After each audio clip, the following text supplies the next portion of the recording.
నమస్తే. ఆంధ్రప్రభకి స్వాగతం. నేను ప్రియా కౌశిక్. అతి తక్కువ కాలంలోనే ఎంతో ఐడెంటిటీని తెచ్చుకొని తెలంగాణలోనే కాదు బీజేపీలో కూడా ఎంతో ఫేమస్ అయ్యారు మాధవీలత గారు. ప్రస్తుతం మనతో పాటు ఉన్నారు. మాట్లాడదాం. నమస్తే మ్యామ్. నమస్కారం తల్లి.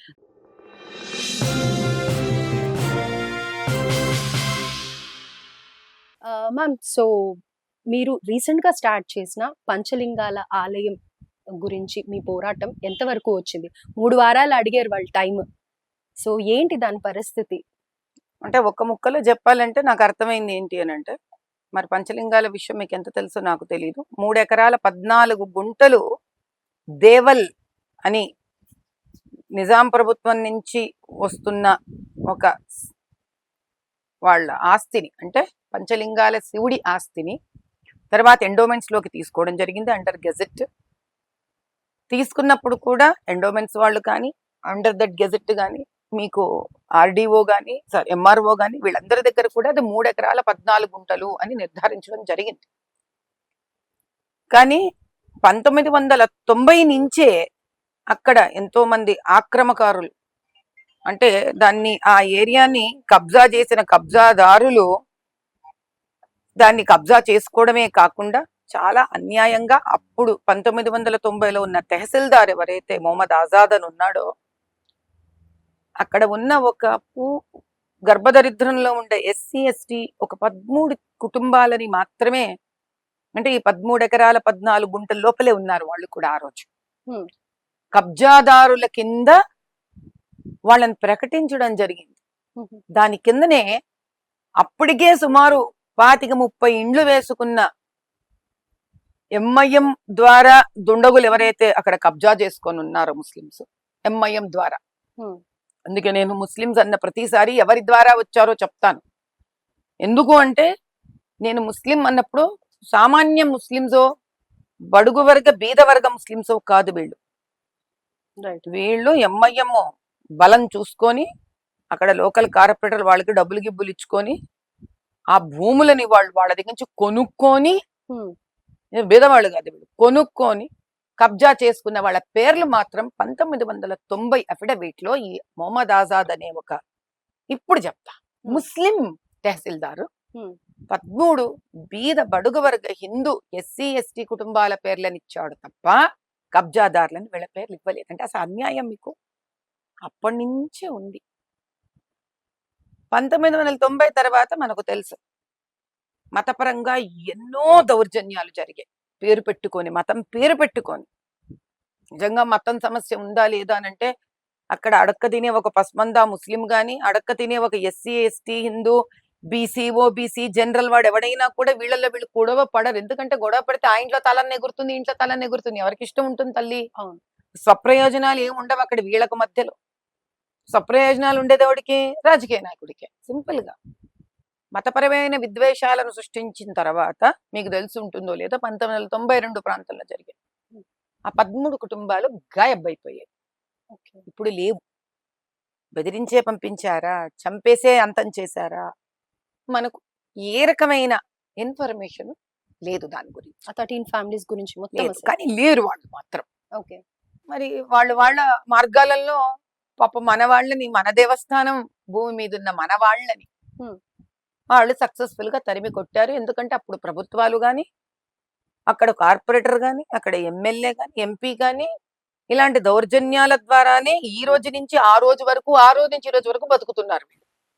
సరే, ఇది ఇలా ముందుకు కొనసాగంగా ఈ లెక్కతో మనకి పూర్తి తెలుగు వాళ్ళు అంతరించిపోయారు. అక్కడ హిందువులు అంతరించిపోయారు. ఏది? పంచలింగాల దేవాదాయ శాఖలో ఉండవలసిన దేవల్ పేరుతోటి పహాణీల నుంచి, ఉర్దూ పహాణీల నుంచి ఉన్న స్థానంలో 13 మంది తెలుగు హిందువులు అంతరించిపోయింది. ఇంకా ఆ తర్వాత వాళ్ళ సక్సెస్ఫుల్ గా అంతరింపజేసామనుకుంటూ ముస్లిం ఎంఐఎం వాళ్ళకి వీళ్ళు కబ్జాదారులు కబ్జా చేసుకోవడం, దాన్ని రకరకాలుగా ఇండ్లు కట్టుకోవడం, డబ్బులకి అమ్ముకొని, ఇదేమి మళ్ళీ వీళ్ళు ఇంత ఇంత హృదయం ఏం లేదు వీళ్ళకి. పోనీలే అదేదో ముస్లిం పస్మందా వాళ్ళకి, అడక్క తినే గర్భదరిద్రం వాళ్ళకి ఇచ్చారంటే మళ్ళీ అది లేదు. మన డబ్బులు, మన దేవాలయాల భూములు తీసేసుకోవడం, విక్రయించుకోవడం, అమ్ముకొని తినడం. ఆ దారుణం చూడండి నిజంగా. దీనికి ప్రభుత్వం సహకరించడం ఎంత ఇప్పుడు ప్రభుత్వం సహకరించింది, వీళ్ళు ఏం చేయలేరు కదా. అవును. బేసిక్గా నీకు police under Andhra government, the then Andhra government or today's Congress government or previous BRS government. నీకు తహసీల్దార్ నీకే పనిచేస్తాడు, నీకు ఎండోమెంట్స్ నీకే పనిచేస్తుంది, పోలీస్ నీకే పనిచేస్తుంది, మ్యాజిస్ట్రేట్ పవర్స్ ఉన్న కలెక్టర్ మీకే పనిచేస్తాడు. సో స్టేట్ 15 years గవర్నమెంట్ గా ఉన్న ఈ ప్రాబ్లమ్ ని 15 ఎక్కడ అంటున్నావు తల్లి, 1990 అంటున్నా నేను. రైట్. సో అంటే 25 ఏళ్లగా ఉన్న సమస్య ఇది. Hmm. ఈ తర్వాత 2025లో వీళ్ళు ఏం చేశారు అని అంటే, వానరసేన అనే ఒక సంస్థ ఏర్పడడం జరిగింది. వీళ్ళు రకరకాల దేవాలయాల కోసం పోరాటం మొదలుపెట్టారు. ఒక పాయింట్ లో పంచలింగాలను కూడా పిక్ చేశారు వీళ్ళు. కానీ దౌర్భాగ్యం ఏంటంటే, వానరసేన లాంటి ఎంతో మంది కూడా దేవాలయాల గురించి నిత్యం పోరాడుతూనే ఉన్నా, కంచె చేను మేసినట్టు నీకు అక్కడ MIM corporator, MIM MLA, MIM MP. So నీకు అక్కడి నుంచి జీరో ప్రొటెక్షన్, ఎందుకంటే వాళ్లే కబ్జాదారులు అక్కడ. ఇప్పుడు నీకెవరు మద్దతు ఇవ్వాలి? నీకు అట్లాంటప్పుడు ప్రభుత్వం ఇవ్వాలి. ఏమ్మా, ప్రభుత్వం ఆ రజాకారుల రాజకీయ నాయకులతో చేయగలిపింది. ఎలా? నువ్వు ఎంత పోరాడినా నీ పోరాటం పోరాటంగానే మిగిలిపోతుంది తప్ప. ఈరోజు ఆంధ్రప్రభ నా దగ్గరకు వచ్చింది. ఆంధ్రప్రభ ఏ రోజన్నా వానరసేన దగ్గరికి వెళ్ళిందా? ఇది నిజం, ఇది నిజం, భయంకరమైన నిజం. ఎందుకు అని అంటే, తప్ప ఆంధ్రప్రభ అంటే కాకపోవచ్చు, కానీ ఆ పోరాటం ఒక గళం ఉంటుంది చూసావా తల్లి. అది ఎవరు చచ్చిపోయినా, చావుకి సిద్ధమైనా కూడా ప్రజలు గుర్తించిన ఒక వ్యక్తి లీడర్ గా వెళ్ళి ముందుకు వెళ్ళారనేది ముఖ్యం. వానరసేనలో వాళ్ళ జీవితాలను చూసుకుంటూ, పాపం డబ్బులున్నా లేకపోయినా రోజుకు రూపాయి కూడబెట్టుకుంటూ అలా ముందుకు పోరాటాన్ని ఒక సమూహంగా తీసుకుపోతూనే ఉన్నారు. ఈరోజు నేను వాళ్ళతో చేరడం వల్ల ఏమైంది అని అంటే, రాజకీయ పరంగా అంటే అర్థం ఏంటి? ప్రజల కోసము, ప్రజల సంక్షేమం కోసము ఏర్పడిన ప్రజాతంత్ర రాజ్యంలో రాజకీయ నాయకులు అంటే ప్రజల కోసం నిలబడేవాడు. ఎవరైనా రెస్పాండ్ అయ్యారా ఈ ఇష్యూ మీరు రేస్ చేసిన తర్వాత? రెస్పాండ్ ఎవడమ్మా, ప్రజలే రెస్పాండ్ అవుతారు. ఇప్పుడు మీరు రెస్పాండ్ అయ్యారు, ఇది రెస్పాన్స్, ఇది రెస్పాండింగ్ అంటాం. బాధ్యతాయుతంగా నన్ను వచ్చి ప్రశ్న వేద్దాం, ఇది 10 మందికి చేరుద్దాం అనేది. ప్రభుత్వం ఎక్కడ బాధ్యతాయుతంగా ప్రవర్తించట్లేదు. ఎందుకంటే 2005లో నుంచి 7 వరకు చాలా దుర్మార్గంగా తహసీల్దారు, మళ్ళీ అప్పటి తహసీల్దార్ కోర్టుకి ఇది మా భూమి, భూమిని కూడా మార్చేశారు ఇక వీళ్ళు. ఎండోమెంట్స్ భూమిని ఏ ఎంఆర్ఓ, ఆర్డీఓ ఎవరు కూడా ఇది మా భూమి అనడానికి లేదు. ఎందుకంటే హిందూ సనాతన ధర్మ ప్రకారంగా హిందూ సనాతన భూములను సంరక్షించడానికి మన దగ్గర నుంచి మన హక్కుని తీసేసుకొని గవర్నమెంట్, లోకల్ బాడీస్ అంటే సెంటర్ కాకుండా స్టేట్ బాడీస్ వాటిని వాళ్ళ దగ్గర పెట్టుకున్నాయి. ఓకే. సో అది ఎండోమెంట్ అంటే ఎండోమెంట్ ఆస్తిని కూడా కాదు, నా ఆస్తికి ఎండోమెంట్ అధికారి, సంరక్షకుడు, సంరక్షకురాలు. ఏమ్మా, వాళ్ళు ఏం చేశారు? ఎండోమెంట్ కూడా గమ్మున కూర్చొని ఉంది, ఏమీ మాట్లాడట్లేదు. మీరు ఎండోమెంట్కి వెళ్ళారంటే ప్రతిసారి మమ్మల్ని అంటారు, మమ్మల్ని కారణాలు చేస్తారు. మా పోలీస్ ఏం చేస్తుంది, ఎంఆర్ఓ ఏం చేస్తున్నాడు? నీకెందుకు? నువ్వు జీతం తింటున్నావా? నీకు డిపార్ట్మెంట్ ఏడిచిందా? ఆ ఎండోమెంట్ డిపార్ట్మెంట్ మా పనే కదా చెయ్యాలి. మా లాంటి ట్యాక్సులు కట్టే వాళ్ళ నుంచి నీకు జీతం వస్తుందా? వాళ్ళ గురించి నీకెందుకు? నువ్వెందుకు పోరాడట్లేదు? అసలు ఆస్తి ఎవరిది? ఎండోమెంట్ ఆస్తి. ఎండోమెంట్ ఎందుకు పోరాడట్లేదు? ఎండోమెంట్ కనుక పోరాడింటే ఆంధ్రప్రదేశ్ ఎండోమెంట్ ముందు కూర్చొని ఉండేది, కమిషనర్ ముందు ఇంటర్వ్యూ చేయడానికి. అవునా కదా? ఈ తహసీల్దార్ వేసాడు మళ్ళీ 2005, 2007లో. అప్పుడు హైకోర్టు ఇచ్చింది ఇది కబ్జాదారులు. ఎందుకు హైకోర్టు తెలియదు కదా ఎవరిదో, ఎవరు వచ్చి పెట్టుకుంటే ఓహో ఎంఆర్ఓదా, ఓహో వీళ్ళదా ఆస్తి, ముందు కబ్జాదారులను ఖాళీ చేయించు, వీడు కబ్జాదారు. సరే, అది ఎండోమెంట్ వేసిందా, ఎవడు వేశాడా, దానికి కూడా పాపం నోరులేని జీవులు, హిందువులు నోరులేని జీవులు తల్లి. నేను ఈ మాట ఎందుకు అంటున్నానంటే, అప్పటికీ చాలా మంది పంచలింగాల దేవాలయం వాళ్ళు కూడా పోరాడుతున్నారు.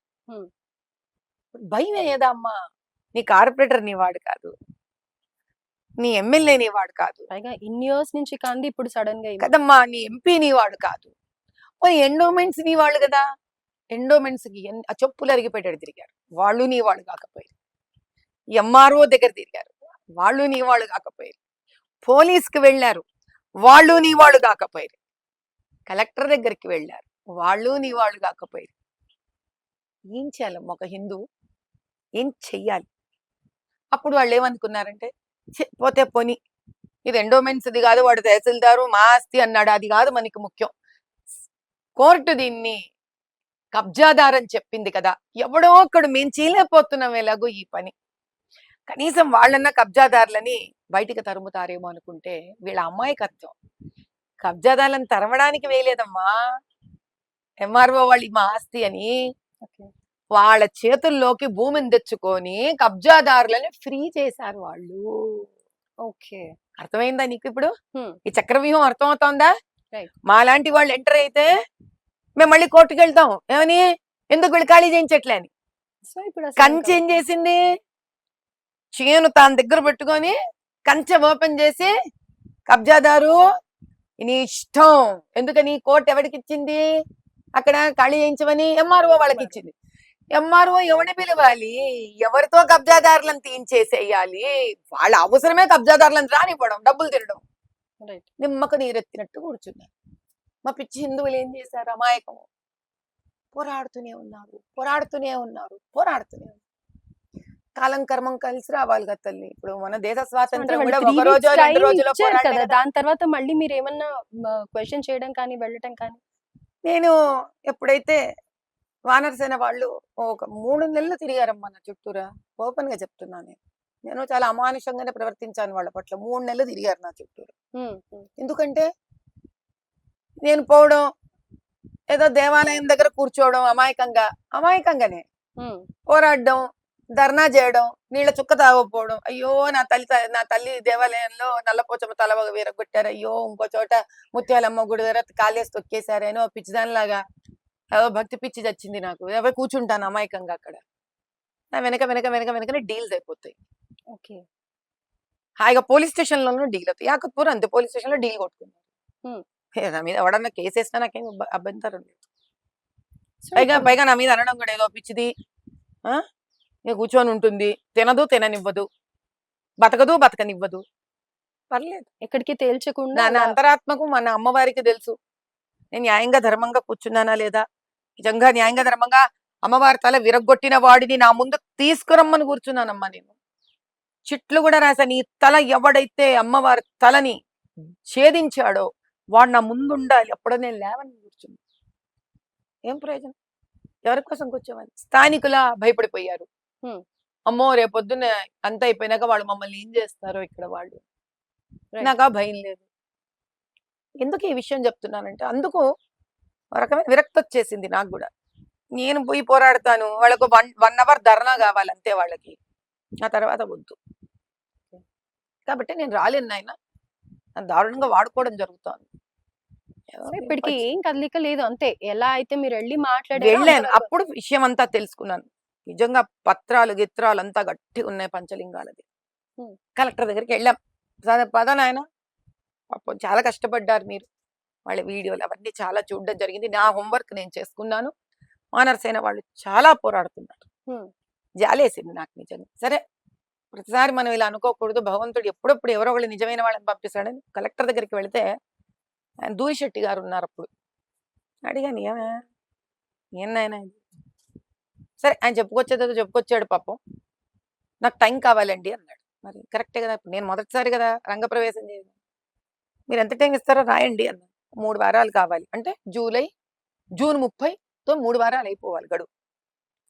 ఏదో ప్రయత్నించాడమ్మా ఆయన అనుదీప్ దూరిశెట్టి, ఎందుకంటే నేనేంటో తెలుసు ఆయనకి, నేను వదిలిపెట్టనని కూడా తెలుసు, సబ్జెక్ట్లో దమ్ముందని కూడా తెలుసు ఆయనకి. ఆయన ఎండోమెంట్ కి ఏదో చెప్పడమో రాయడమో జరిగింది. అది నాకు ఎలా తెలుసు, 2వ రోజుకో 3వ రోజుకేనే ఎండోమెంట్ నుంచి ఒక లెటర్ వచ్చింది, మేము దీన్ని డెమాలిష్ చేయాలి, ఇది ఎండోమెంట్స్ భూమి, పోలీస్ వాళ్ళు సహాయం అడగడం జరిగింది, మీరు వచ్చి మాకు ప్రొటెక్షన్ ఇవ్వండి, మేము చేస్తాము. తమాషా ఏమిటంటే, మా కళ్ళ నీళ్లు తుడ్చడానికి ఒక పెచ్చే విరగొట్టి వెళతారో వీళ్ళు, లేకపోతే నిజంగానే డెమాలిష్ చేస్తారో మనకు వాస్తవాలు అయితే తెలియవు.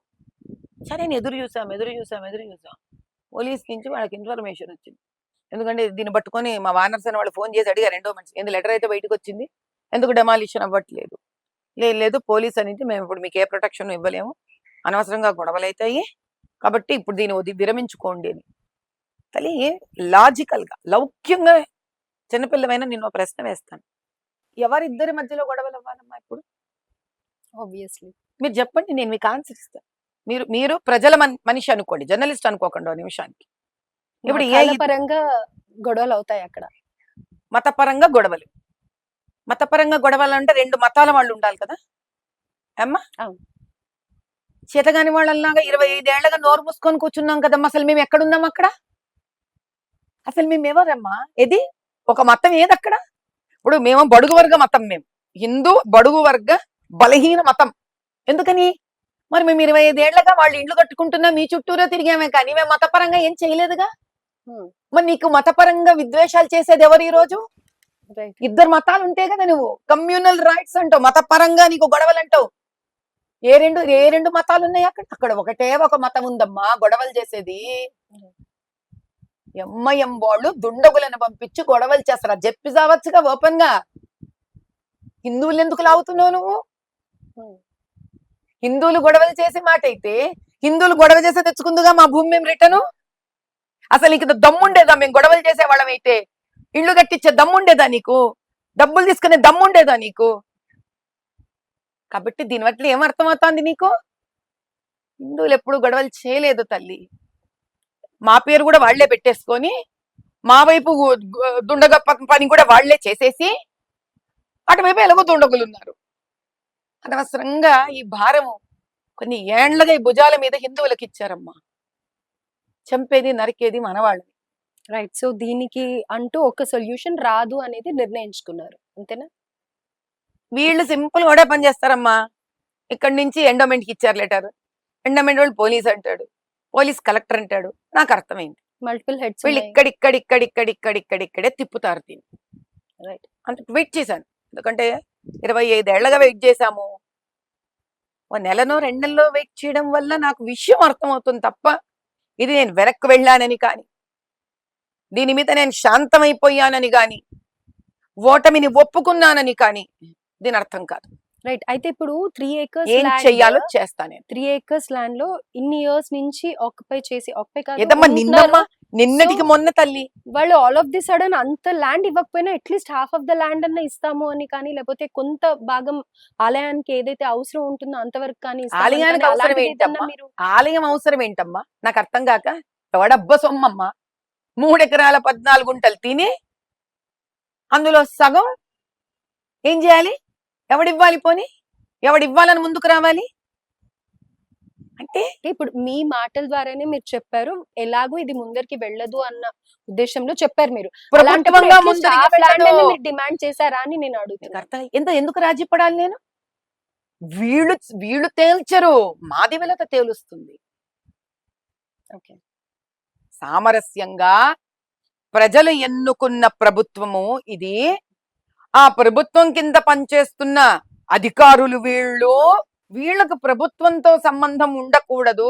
వీళ్ళు ఒక వాగ్దానం చేసి, ఒక ప్రతిజ్ఞ చేసి ఐఏఎస్ ఆఫీసర్లు, ఐపీఎస్ ఆఫీసర్లు, ఎంఆర్ఓలు, ఎండోమెంట్ కమిషనర్లు అవుతారు అన్న ఒక స్వచ్ఛమైన ఆలోచన ఉన్న వ్యక్తిని కాబట్టి నేను వీళ్ళ దగ్గరికి వెళ్ళాను. నేను అంటే ఇక్కడ సామాన్య ప్రజలు నష్టపోతారు కదా, మరి అలాంటప్పుడు ఇవన్నీ తెలియకుండా రాజకీయ పరంగా లేకపోతే ఎంఆర్ఓ ఆఫీస్ లోనో ఇంకో చోటనో జరిగేవన్నీ కూడా తెలియక మోసపోతున్నారు తల్లి, ఖచ్చితంగా మోసపోతున్నారు. ఎందుకు నేను ఈ పంచలింగాల కోసం వెళ్ళినప్పుడే ఎంతమంది ఆడవాళ్ళు, అమ్మా మాకు పెన్షన్స్ ఇవ్వట్లేదమ్మా, వీళ్ళు మాకు ఇండ్లు ఇవ్వట్లేదమ్మా. ఎందుకు ఈ రోజు టైమ్స్ నౌలోనే ఎందులో పెద్ద భారీ ఎత్తున యాడ్ వేసుకున్నాడు ఆయన, మా ముఖ్యమంత్రి గారు రేవంత్ రెడ్డి గారు ప్రజల నాయకుడిని గుండెలు పటా పటా పటా పటా కొట్టుకొని చెప్తుంటాడు.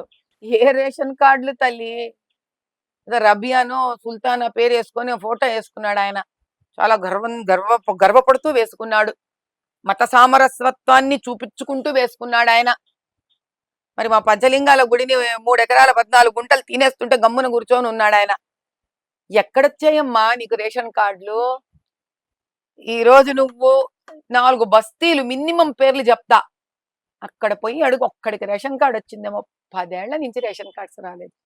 మరి ఈయన ఎవరికి పంచుకొని రేషన్ కార్డుల పేర్లు చెప్పుకుంటున్నాడు? ఒక్కొక్క ముడి ఇలా విప్పాను అనుకో నీకు, ఆంధ్రప్రభకి లైఫ్ టైం ఇంటర్వ్యూలు దొరుకుతాయి నా దగ్గర నుంచి. రైట్. అయితే పెన్షన్లు ఇవ్వట్లేదు, ఇండ్లు ఇవ్వట్లేదు, జిహెచ్ఎంసీ పని చేయట్లేదు, చెత్త వేస్తూ హిందూ శ్మశానాల కబ్జాలు కొడుతున్నారు, ఉద్యోగాలు కబ్జాలు కొడుతున్నారు. ఏవి? ఎస్సీ ఎస్టీ లెవెల్లోనే, ఆ లెవెల్లోనే దేవాలయాలు కబ్జాలు కొడుతున్నారు. ఆ భూములను అన్యాయంగా విక్రయిస్తుంటే ఆ విక్రయించేది కబ్జాదారుల దగ్గర నుంచి తీసేసుకుంటున్నారు. వాళ్ళు వీళ్ళు కలిసి చేస్తున్నారు. ఎఫ్ఐఆర్లు రాసుకోరు. మీరు ఒక్కొక్క స్థానంలో వెళితే అంతెందుకు, కడాపడికి నేను మొహరంకి వెళ్ళానని నన్ను ట్రోల్ చేశారా వీళ్ళు? ఇంతమంది ఎంతో మంది ట్రోల్ చేశారు, మీకు కూడా తెలుసు. ఇప్పుడు దైవభక్తి హిందూ భక్తి అంటుంది, మొహరం దగ్గరికి ఎందుకు వెళ్ళింది అని. ఈ అడిగేవాడు ఎప్పుడైనా రేవంత్ రెడ్డి అన్నా అని పెట్టుకొని వాడేదో నడిపాడు ట్రోలు. రేవంత్ రెడ్డి అన్న అడుగు తెల్ల టోపీ వేసుకొని ఎందుకు రంజాన్ పోయాడు? అయితే ఇప్పుడు మీరు చెప్పినట్టుగా ఇన్ని అక్కడ కూడా డబ్బులు తిన్నారు వాళ్ళు, మొహరంలో కూడా డబ్బులు తింటున్నారు వీళ్ళు. ఇన్ని ప్రాబ్లమ్స్ ఉన్నా కూడా మీరు ఏదైతే చార్మినార్ కాన్స్టిట్యున్సీ నుంచి అక్కడి నుంచి మీరు పోటీ చేయాలని చార్మినార్ కాన్స్టిట్యున్సీ కాదు తల్లి, ఇది చార్మినార్ కాన్స్టిట్యున్సీ నేను పుట్టక ముందు నువ్వు పుట్టక ముందు పేరు. రైట్. ఇది Hyderabad constituency, Charminar MLA constituency. So GHMC elections అవ్వబోతున్నాయి అని అంటున్నారు కదా, దానికి మీ ప్రిపరేషన్స్ ఏంటి? ఏమన్నా వ్యూహాలు ఉన్నాయా? ఆ వ్యూహం అంతా రచించక్కర్లేదమ్మా. ప్రజలు పాపం చాలా సామాన్యమైన ప్రజలు, వాళ్ళతో ఈ వ్యూహాలు చేసి చేసి చేసి కన్ఫ్యూజ్ అయిపోయారు ప్రజలందరూ. ఫస్ట్ అన్నిటికన్నా ముఖ్యం ఏంటి అని అంటే, మొత్తం బీజేపీ పార్టీ ఏం చేయబోతుందో లోకల్ బాడీ ఎలక్షన్స్ కి అది పెద్దల నిర్ణయం తల్లి. నేను ఇప్పుడిప్పుడే వచ్చాను పార్టీలోకి, కానీ నా కర్తవ్యం ఏమిటి అంటే మాత్రం నేను చెప్పగలను. ఈ 7 అసెంబ్లీ నియోజకవర్గాలు ఏవైతే నా ఆధ్వర్యంలోకి వస్తాయో, ఆ 7 నియోజకవర్గాల్లో నేను ప్రజా సంపర్క్ యాత్ర అంటే ప్రజలను సంపర్క్ అంటే వాళ్ళతో వెళ్ళి కలవడం, వాళ్ళని మాట్లాడడం, కష్ట నష్టాలు ఇబ్బందులను అర్థం చేసుకోవడం, అది చేతనైనంత వాళ్ళ కోసం నేను నా వరకు నా కర్తవ్యం ఏమిటి అంటే, ఇది ఒక ఎలక్షన్ పరంగాన అంటే కాదు. ఎందుకంటే నేను కాన్స్టిట్యుయెన్సీస్ తిరుగుతూనే ఉన్నాను, నాకు చేతనైన సమస్యలు నేను తెచ్చుకుంటూనే ఉన్నాను, చేతనైన పోరాటం నేను చేస్తూనే ఉన్నాను. మీరు యాక్టివ్ గా లేరు అని అనేసి పార్టీలో వినిపిస్తూ ఉన్నాయి మాటలు. నేను ఒకటే రకమైన సమాధానం ఇచ్చే వ్యక్తిని తల్లి, అందుకే కష్టం అంటారు చాలా మంది నాతో ఇంటర్వ్యూ చేయడం. మీకు పార్టీలో ఎవరి దగ్గర నుంచి వినిపించిందో ఆ వినిపించిన వ్యక్తి పేరు, ఆ వీడియో ఇలా ఫ్లాష్ అని అంటారు. ఏదైనా నేను అలా వర్క్ చేయను. నేను ఎవ్వరి మీద ఎప్పుడు నేరారోపణ వేసే వ్యక్తిని కాదు. ఏమ్మా, నా మీద ఎవరైనా నేరారోపణ వేశారని మీరు అనుకుంటుంటే దాన్ని ఇప్పుడు వినిపించండి అలా మొబైల్లో, ఏదో అండి ఈ వ్యక్తి మీ మీద అన్నారు, దీనికి మీ సమాధానం ఏంటి? అంతగా మీరు గాల్లోంచి వినిపించింది కనిపించింది అని వచ్చారనుకోండి, నేను వాటికి సమాధానాలు ఇచ్చే వ్యక్తిని కాదు. సరే, స్ట్రైట్ క్వశ్చన్ ఏంటంటే కనుక, ప్రజల్లో మీరు ఒక్కరు అని కాదు, మీరు వెళ్తున్న సందర్భంలో కూడా ఎంతో మంది, మీ చిన్నప్పటి నుంచి కూడా మీరు వింటూ ఉండొచ్చు, ఎలక్షన్స్ టైంలోనే వీళ్ళు వస్తారు, వీళ్ళకి ఓటు పడాలి కాబట్టి వీళ్ళు వస్తారు అన్న పేరు కామన్ గా వినిపిస్తూ ఉంటుంది. సో అది మీకు కూడా వర్తిస్తుంది. పంచలింగాలు ఇప్పుడు ఏముందమ్మా చెప్పు, ఇప్పుడు నిమిషం చెప్పు. ఇప్పుడు మొన్న నాయక్ బస్తీ ఫలక్నుమాలో ఆ ఇండ్ల గురించి నేను వెళ్ళాను, పోరాడుతూనే ఉన్నాను, తెప్పించే వరకు ఊరుకోను. నేను కలెక్టర్తో నేను వేసుకున్న, హరిచందన గారితో నేను వేసుకున్న ఓ రకమైన గొడవ స్థాయి అది కూడా వీడియో బయటికి వైరల్ వచ్చింది. ఇప్పుడు ఏ ఎలక్షన్స్ ఉన్నాయి చెప్పు నువ్వు? నేను వచ్చి ఎంతకాలం అయింది, ఇప్పుడు ఏం ఎలక్షన్స్ ఉన్నాయి? నల్లపోచమ్మ దేవాలయం పగలగొడితే అక్కడ ధర్నా కూర్చున్నాను, ఆ రోజు ఏ ఎలక్షన్స్ ఉన్నాయమ్మా? సికింద్రాబాద్ వాళ్ళు ఏదో పాపం నన్ను రమ్మని అడిగితే అక్కడ కూర్చున్నానమ్మా, ఆ రోజు ఎలక్షన్స్ ఉన్నాయమ్మా? మొన్న మల్కాజిగిరిలో శ్మశానం మచ్చబొల్లారంలో నన్ను పిలిస్తే అక్కడికి వెళ్ళాను, అక్కడేం ఎలక్షన్స్ ఉన్నాయమ్మా? మొన్న బిఎడ్ వాళ్ళు ఉద్యోగాలకి వచ్చాను, కలెక్టర్ ఆఫీస్ పోతే పాపం వాళ్ళు నాకు ఎదురుపడ్డారు, అక్క నువ్వు నాకు సహాయం చేయన్నారు, సరే ముందు వెళ్ళి డేట్ వేసుకొని రాపో అన్నాను. మరి అదే ఎలక్షన్స్ టైం అమ్మా. ఎప్పుడు నా దగ్గర వచ్చింది 13.5-14 నెలల సమయం ఏమ్మా. అందులో ఫస్ట్ 8 నెలలు రకరకాలుగా అన్ని పర్యటనలు చేశాను నేను, దేశవ్యాప్త పర్యటనలు చేశాను. అర్థమైందా? ఒక తెలంగాణలో మా కాన్స్టిట్యుయెన్సీలోనే కాదు, మహారాష్ట్ర వెళ్ళాను, దాని తర్వాత మధ్యప్రదేశ్ వెళ్ళాను, దాని తర్వాత ఢిల్లీ వెళ్ళాను, వారణాసి, యూపీ, అయోధ్య వెళ్ళాను, Right, ఇవన్నీ జార్ఖండ్ చూసాం. వెళ్ళాను. అయితే మీరు అక్కడ మొన్న 6 నెలలు elections వెళ్ళిపోయిందా? time లో campaign కాదమ్మా, అక్కడ 6 నెలలు చేసినప్పుడు వెళ్ళిపోయిందా? విను, irrelevant నా of టైం లైన్స్ community. నా టైం లైన్స్ చూడు. ఇవన్నీ చేస్తూ డిసెంబర్ వరకు ఈ టైం లైన్స్ ఇవన్నీ చేస్తూ గుళ్ళ కోసం పోరాడాను, గోపురాల కోసం పోరాడాను. అక్కడ ఎంతో మంది yes, yes. ముస్లిం ఆడవాళ్ళు మీ దగ్గరకు వచ్చారు, అమ్మ మాకు ఇవి జరగట్లేదు, ఇది కావాలి అని చెప్పి మిమ్మల్ని ఎంతో ఏమంటారు ఆదరించారు అని అంటారు కదా. సో అలా ఎంతో మంది మిమ్మల్ని ఇన్వైట్ చేసి మా ప్రాబ్లమ్స్ ఇవి అని కూడా చెప్పారు. చెప్పిన వాళ్ళకి సొల్యూషన్స్ ఏమన్నా చూసారా మీరు? ఇప్పుడు ఈ ప్రశ్న మీరు నాకు వేస్తున్నారా? ఇప్పుడు మీకు నేను ఎవరికి నీకు చెప్పను, పబ్లిక్ ఎవరికి చెప్పను, నా ఇన్స్టాగ్రామ్లలో వేసుకోను. ఎన్ని ఎఫ్ఐఆర్లు బేసిక్ గా ఎఫ్ఐఆర్లు బుక్ చెయ్యకపోతే నా ఆఫీస్ నుంచి నేను ఫోన్ చేసి బాధపడుతున్న ముస్లిం మహిళల మీద ఎంఐఎం కార్పొరేటర్లే దౌర్జన్యాలు చేస్తూ, ఎంఐఎం కార్పొరేటర్లు ఎమ్మెల్యేలే దౌర్జన్యాలు చేస్తూ ఎఫ్ఐఆర్ బుక్ చేయించుకోకపోతే వాడు చివరికి చేతగాక నా దగ్గరకు వస్తే నా ఆఫీస్ నుంచి నేను ఫోన్ చేసి కొన్నిటికి ప్రత్యక్షంగా కూడా వెళ్ళి వాళ్ళకి ఎఫ్ఐఆర్లు బుక్ చేయించాను వాళ్ళ మాటల మీద. మన గడ్డి అన్నారం మలక్పేటలో గొడవ జరిగితే పర్సనల్ గా ప్రత్యక్షంగా అక్కడికి వెళ్ళి నేను వాళ్ళకి సపోర్ట్ చేసి ఇప్పటికీ వాళ్ళ సంపర్కంలో ఉన్నాను. రైట్. ఒక మనిషి 14 నెలల్లో 6 నెలలు తిరుగుతూ ఏమ్మా 8 నెలల్లో ఇంతకన్నా ఏం చేయగలరు? సోషల్ మీడియా ద్వారా కానీ ఎక్కడ నేను ప్రచారం చేసుకోని అని ఈ విధంగా అవసరం కన్వే ఏముంది? అవుతుందేమో కదా. ఎందుకు అవుతుందమ్మా? టంగుటూరు ప్రకాశం పంతులు గారికి ఏ సోషల్ మీడియా ఉండింది? కానీ ఈ కాలంలో ఏముండిందమ్మా? నా పని పబ్లిసిటీయా? నా పని చేయడమా? నీకు ఒకటే మాట చెప్తా ప్రియాంక, ఆ కుర్చీలో కూర్చోవడం అంత ఈజీ కాదు. నువ్వు ఏ కుర్చీలోతో కూర్చున్నావు. ఎందుకంటే ఆ కుర్చీలో కూర్చునే వ్యక్తికి ముందు పోతే గొయ్యి, వెనకపోతే నుయ్యి. నాలాంటి పొలిటీషియన్స్ ఎస్పెషల్లీ వచ్చినప్పుడు. ఎందుకంటే మేము మభ్యపెట్టడానికి పనులు చెయ్యం, దేనికి భయపడం, నిర్భయంగా ముందుకు వెళ్తాం. అంటే నేను వెళ్ళే ధాటికి ఒక్కొక్కసారి ప్రియాంక కనిపించొచ్చు, ఏంటి మేడం అందుడుతున్నారా, నన్ను టార్గెట్ చేస్తున్నారా అని. ఇది ప్రియాంకకు సంబంధించింది కాదు తల్లి. ఇది ఒక ఆంధ్రప్రభకు కూడా సంబంధించింది కాదు. ఇక్కడ ఏ రకంగా అయితే సోషల్ మీడియా అనే మాధ్యమాన్ని వాడి ఏ రకమైన ప్రశ్నలు ప్రజలు చెప్పినా చెప్పకున్నా ఆ కింద ట్రోల్స్ ఉంటాయి చూడు. రేపొద్దున ప్రియాంక మీద కూడా ట్రోల్ చేయొచ్చు నా ఇంటర్వ్యూ తర్వాత. ఎందుకు? ఏంటి ఆవిడని అలా ప్రశ్నలు వేస్తుంది, నా అభిమానులు నేను ట్రోల్ చేయొచ్చు. కానీ వాస్తవం ఏంటి అంటే ప్రియాంక ధైర్యం చేసి ఒక 4 ప్రశ్నలు వేయడం వల్ల మాధవీలత నిజాలు చెప్పింది అనేది నిజం. అది తెలుసుకునే వాళ్ళు కూడా ఉంటారు. కనీసం నా అభిమానులు నిన్ను ట్రోల్ చేస్తారమ్మా, నా మీద డబ్బులు ఇచ్చి ట్రోల్ చేయిస్తారు తల్లి నన్ను.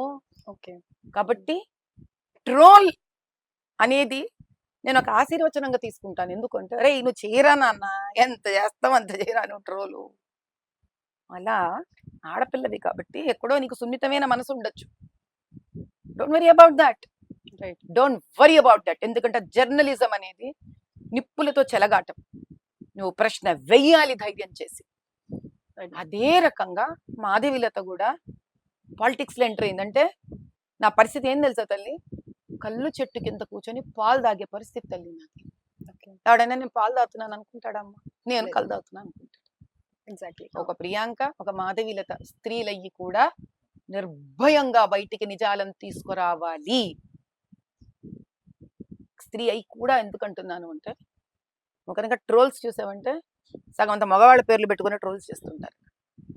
తల్లి, చెల్లెలు, కూతురు, అక్క అనే స్త్రీలు నా చుట్టూరా నాకు బంధుత్వంతో ఏర్పడి ఉన్నారే అని కూడా ఆలోచించకుండా భయంకరమైన భాష వాడి నా మీద ట్రోల్ చేస్తుంటారు.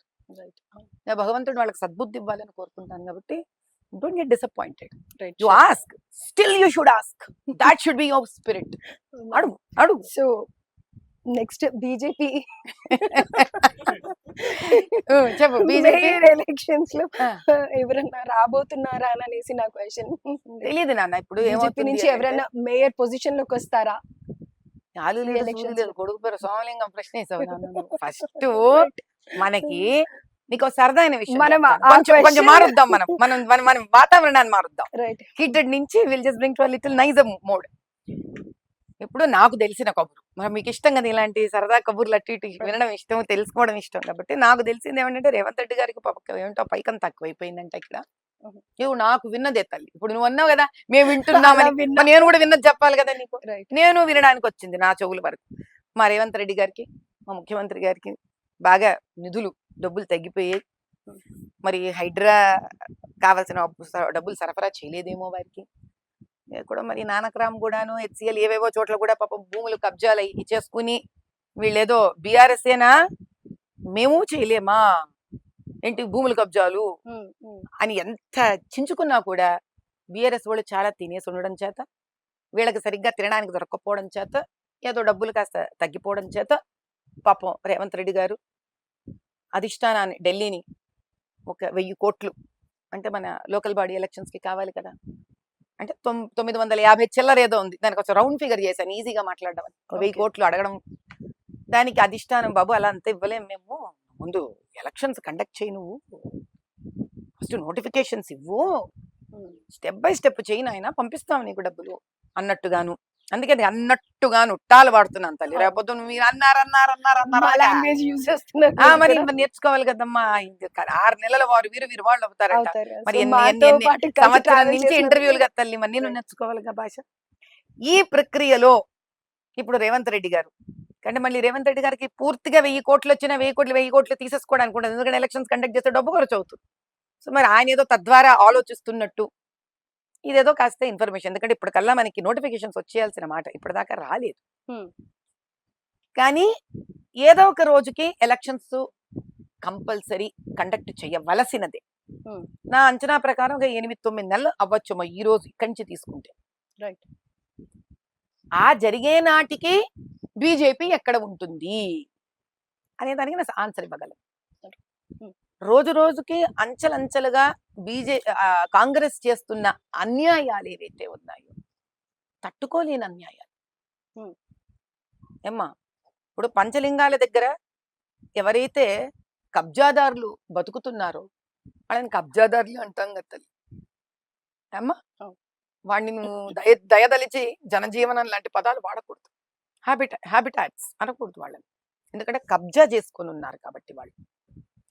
కానీ మీరు వాళ్ళకి జనజీవనంలో ఉన్నారు, అయ్యో పాపం ఎలక్ట్రిసిటీ ఏంటి మా ఎండోమెంట్ భూమిని కబ్జా చేస్తే, న్యాయబద్ధంగా ఉన్న మా భూమిని వాడు కబ్జా చేసి అమ్ముకుంటే పైగా జనజీవనంలో ఉన్నారు పాపం, 15 వీళ్ళకి ఎలక్ట్రిసిటీ బిల్లులు ఉన్నాయి, వాటర్ బిల్లులు ఉన్నాయి, ఇవన్నీ అంటున్నారు కదా.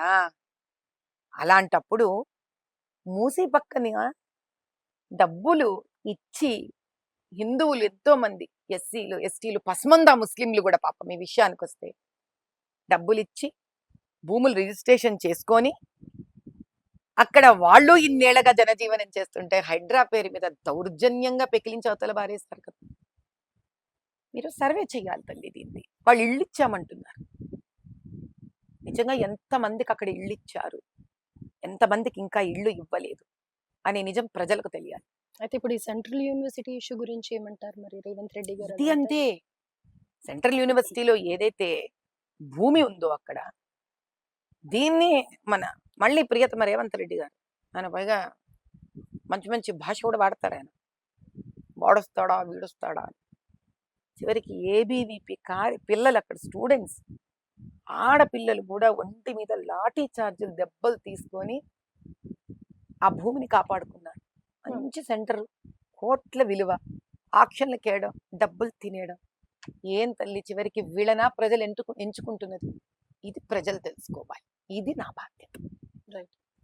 ఈ ప్రజలు రాబోయే లోకల్ బాడీ ఎలక్షన్స్ లో మీకు చోట తెలుసా, ఎమ్మెల్సీగా ఎంఐఎం క్యాండిడేట్ నిలబడితే ఓపెన్ గా కేటీఆర్ డిక్లరేషన్ ఇచ్చాడు, నేను నా మనిషిని నిలబెట్టించను, నా వాళ్ళు ఓట్లు వెయ్యరు, వేరే పార్టీకి బయటికి కూడా రారు. అత్త సొమ్ము అల్లుడు దానం చేసినట్టు ఒక పొలిటికల్ పార్టీవి కదా, నువ్వు విప్పు లెవెల్లో చెప్పావా దాన్ని, ఎవ్వరు బయటకు వచ్చి ఓట్లు కూడా వెయ్యరు నా తరపున వాళ్ళు అని. అంటే ఒక ఓటర్ హక్కుని నువ్వు ఎలా ఆపే హక్కు అధికారం ఉంది? ఇట్స్ అన్ ఇల్లీగల్ స్టేట్మెంట్ అది. కానీ అటు బీఆర్ఎస్ కి ఇటు కాంగ్రెస్ కి ఎంఐఎం కావాలి. ఎంఐఎం మరి ఎందుకు ఆపుతుందమ్మా అన్యాయాలు, అత్యాచారాలు, దుండగత్వం ఎందుకు ఆపుతుందమ్మా ఎంఐఎం? చెప్పండి ఓ మాట మీరు. అంటే ఎంఐఎం అవసరం మాకుంది, ఎంఐఎం చేసే దౌర్జన్యాలు, ఎంఐఎం ఒక ఫండింగ్ మాకు కావాలి అని ఓడిపోయిన బిఆర్ఎస్ మళ్ళీ ఎంఐఎం వాళ్ళు వీళ్ళని తిట్టినా కూడా, ఎంఐఎం గోడ మీద పిల్లివాటం, ఎవడు గట్టిగా ఉంటే వాడిని పట్టుకొని ఇంకోటి తిడతాడు, తిట్టినా నాకు సిగ్గు లేదు అని ఇలా దులుపుకుంటూ కేటీఆర్ కేసీఆర్ వాళ్ళు మళ్ళీ ఎంఐఎంకి సపోర్టింగ్ స్టేట్మెంట్స్ మాట్లాడడం, సపోర్ట్ చేయడం. అంటే ఇంక వీళ్ళకి ప్రజలొద్దు, రజాకారుల వల్ల బాధపడిన బాధలొద్దు, స్త్రీలను నగ్నంగా తగలబెట్టి పాడు చేసిన బతుకమ్మలు వద్దు వీళ్ళకి, అగ్రకులాల వాళ్ళని నరికేసి ఆ రక్తపాతంలో పెట్టిన వద్దు, చిన్న పసిబిడ్డలని కూడా ఎస్టీలని చూసుకోకుండా ఆ తాండలకు వెళ్ళి, ఆ బస్తీలకు వెళ్ళి రజాకార్లు వాళ్ళని హింస పెట్టి ఆ మగవాళ్ళని చంపి ఆడవాళ్ళని బలవంతంగా ఇస్లాంలోకి ధర్మ మార్పిడి చేసినా మీకొద్దు, ఏది వద్దు మీకు ఎంఐఎం ఉంటే భోగసింగ్ చేసుకుంటే, కొంతమంది కార్యకర్తలను వాళ్ళ బీదరికాన్ని పట్టుకొని కార్యకర్తలను మీరు తయారు చేసుకొని, బీఆర్ఎస్ ఓ రకమైన తెలంగాణని, కాంగ్రెస్ ఒక రకమైన తెలంగాణని వాడుకుంటూ మీరు రాజ్యమేలాలి అనుకుంటున్నారు. కానీ ప్రజలు తెలుసుకోవాల్సిన విషయం, ఇప్పటికైనా అది లోకల్ బాడీ ఎలక్షన్స్ కానివ్వండి, బై ఎలక్షన్స్ కానివ్వండి, రాబోయే 3.5 సంవత్సరాలు అసలు తెలంగాణ రాష్ట్రం ఎలక్షన్స్ అయినా కానివ్వండి, ఓటర్ మేల్కోవాలి. ఎందుకంటే ఆ ఎలక్షన్స్ ముందు నీ విలువ కడుతున్నారయ్యా వీళ్ళందరూ వచ్చి, నువ్వు స్త్రీయో పురుషుడివో గాని మీరు ఎవరైనా కూడా పర్లేదు, నీ ఓటు అని ఒక పెద్ద శక్తికి వాడు విలువ కడుతున్నాడు. అది 500 రూపాయలు కానీ 5,000 రూపాయలు కానీ, బంగారు భవిష్యత్తునివ్వాల్సిన నీకు, నీ బస్తీలను బాగు చేయవలసిన బాధ్యత ఉన్నవాడు, నీ ముందు మేము నీ బానిసలమయ్యా, బాంచన్ దొర అని నువ్వు అనడం కాదు, మేము అనాలి, ఇట్లా చేతులు కట్టుకొని రాజకీయ నాయకులం బాంచన్ దొర అనాలి. ఎందుకంటే ఓటు హక్కు ఉన్న దొరవి నీవు. కానీ దొరనే ప్రతిసారి వచ్చి చేతులు కట్టుకొని నిలబడుతున్నారు ప్రభుత్వం ముందు, ప్రభుత్వ అధికారుల ముందు. ఈ మార్పు రావాలి. మేము బాంచన్ దొర అని మా ఓటర్ని అనే రోజు రావాలి.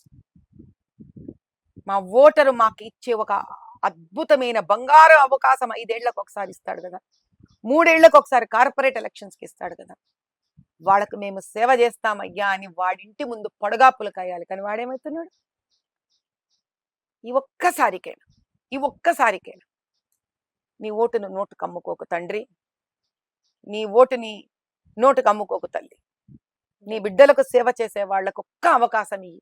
అది నేనవ్వచ్చు, ఇంకెవరైనా కావచ్చు. కానీ బీజేపీ పార్టీ అమ్మదు, అమ్ముడు పడదు. ఇంతైతే నేను చెప్పగలను. ఎమ్మెల్యే రాజా సింగ్ రాజీనామా చేశారు. సో అది పార్టీకి ప్లస్ అవుతుందా, మైనస్ అవుతుందా, మీరు ఏమంటారు? తల్లి, మాధవిలత ఉదాహరణ తీసుకుందాం. 2023కు ముందు ప్రియాంకకు మాధవిలత ఎవరో తెలుసా? తెలుసు. పోనీ 2022కు ముందు తెలియదు కదా, ఏమో సంవత్సరమే కదా తల్లి. ఏదో నేను ఆ ఉమెన్స్ డే రోజు స్పీచ్ వల్ల తెలుసుంటా నీకు, అంతేనా? దానికి ముందు తెలుసా? కొన్ని ఇంటర్వ్యూస్ చూసాను వేరే ఛానల్స్. అంతే కదా నాన్న, అంతే కదా. కానీ 2022 కానీ 23 కానీ మాధవిలత ఎంత తెలుసో, 2024 టికెట్ డిక్లేర్ అయిన తర్వాత మాధవిలత ఎంత తెలుసో తేడా ఉందా లేదా? డెఫినెట్లీ. నా వల్ల పార్టీ ఫేమస్ అయిందా, పార్టీ వల్ల నేను ఫేమస్ అయ్యాను, అది నిజం తల్లి. రాజాసింగ్ గారు కూడా అదే తెలుసుకుండాల్సింది. ఉంటాయి కుటుంబంలో 196 సమస్యలు ఉంటాయి. ఒక్క కుటుంబం బయటికి రమ్మని చెప్పండి, మా ఇంట్లో మాకు గొడవలు లేవు, పార్టీ కాదు మామూలు కుటుంబాలు, ఒక కుటుంబాన్ని బయటకు వచ్చి చెప్పమనండి, మా ఇంట్లో మేము ఒక్కరోజు కొట్లాడుకోలేదు, అత్తగారు మామగారు భర్త లేదా భార్య పిల్లలు మరుదులు తమ్ముళ్ళు వదినగారులు బావగారులు ఎప్పుడు ఎవరము ఒక్కరోజు కొట్లాడుకోలేదని ఒక కుటుంబాన్ని ఇవ్వండి. ఒక కుటుంబంలోనే రక్త సంబంధం ఉన్న మా మధ్యలోనే గొడవలు జరుగుతాయి. ఎక్కడెక్కడెక్కడెక్కడ నుంచో ప్రజల కోసం ఒక పార్టీ ఏర్పడి ఆ పార్టీలో ఉండే సభ్యులము మా మధ్యలో గొడవలు ఉండడం ఎంత సహజమైన విషయం తల్లి. దాన్ని రోడ్డుకెక్కించుకోవడం ఏంటి? రాజాసింగ్ గారు కూడా 3 విడతలు గెలిచారు. ఫస్ట్ టైం గెలిచినప్పుడు ఎలా గెలిచారు? రాజాసింగ్ తెలిసి గెలిచారా? బీజేపీ పార్టీ వల్ల గెలిచారా? సెకండ్ టైం అయినా అంతే, థర్డ్ టైం అయినా అంతే. నువ్వు హిందుత్వ భాషణలు ఇవ్వచ్చు నాయన, కానీ నీ హిందుత్వ భాషలను బయటికి తీసుకువచ్చి నీకు ఒక స్టేజ్ని వేసింది ఎవరమ్మా? ఎన్నో చోట్ల సంఘ్, ఆర్ఎస్ఎస్, విహెచ్పి వీళ్ళందరూ కదా నీకు ఒక స్టేజ్ వేసి రావయ్యా నువ్వు భాషణ ఇవ్వన్నారు. మాట్లాడే శక్తి మాలో ఉండొచ్చమ్మా, అది బయటకు తీసుకుని వచ్చిన అవకాశం ఇచ్చిన వారు ఎవరు? రైట్. అంటే ఇప్పుడు బీజేపీ పార్టీ నుంచి రాజా సింగ్ గారికి ఏదైనా స్పెషల్ పవర్ ఇవ్వబోతోందా పార్టీ నుంచి బయటికి తీసుకొని వచ్చి? అట్లంతా నేను ఎలా చెప్తాను తల్లి, వాళ్ళేం ఆలోచిస్తారో. నేను నిన్న మొన్న వచ్చిందని నేనే చెప్పగలిగితే అందరూ ఎన్నెన్నో చెప్పగలుగుతారు. అలా ఉండదు. పార్టీలో ఒక హైరార్కీ ఉంటుంది.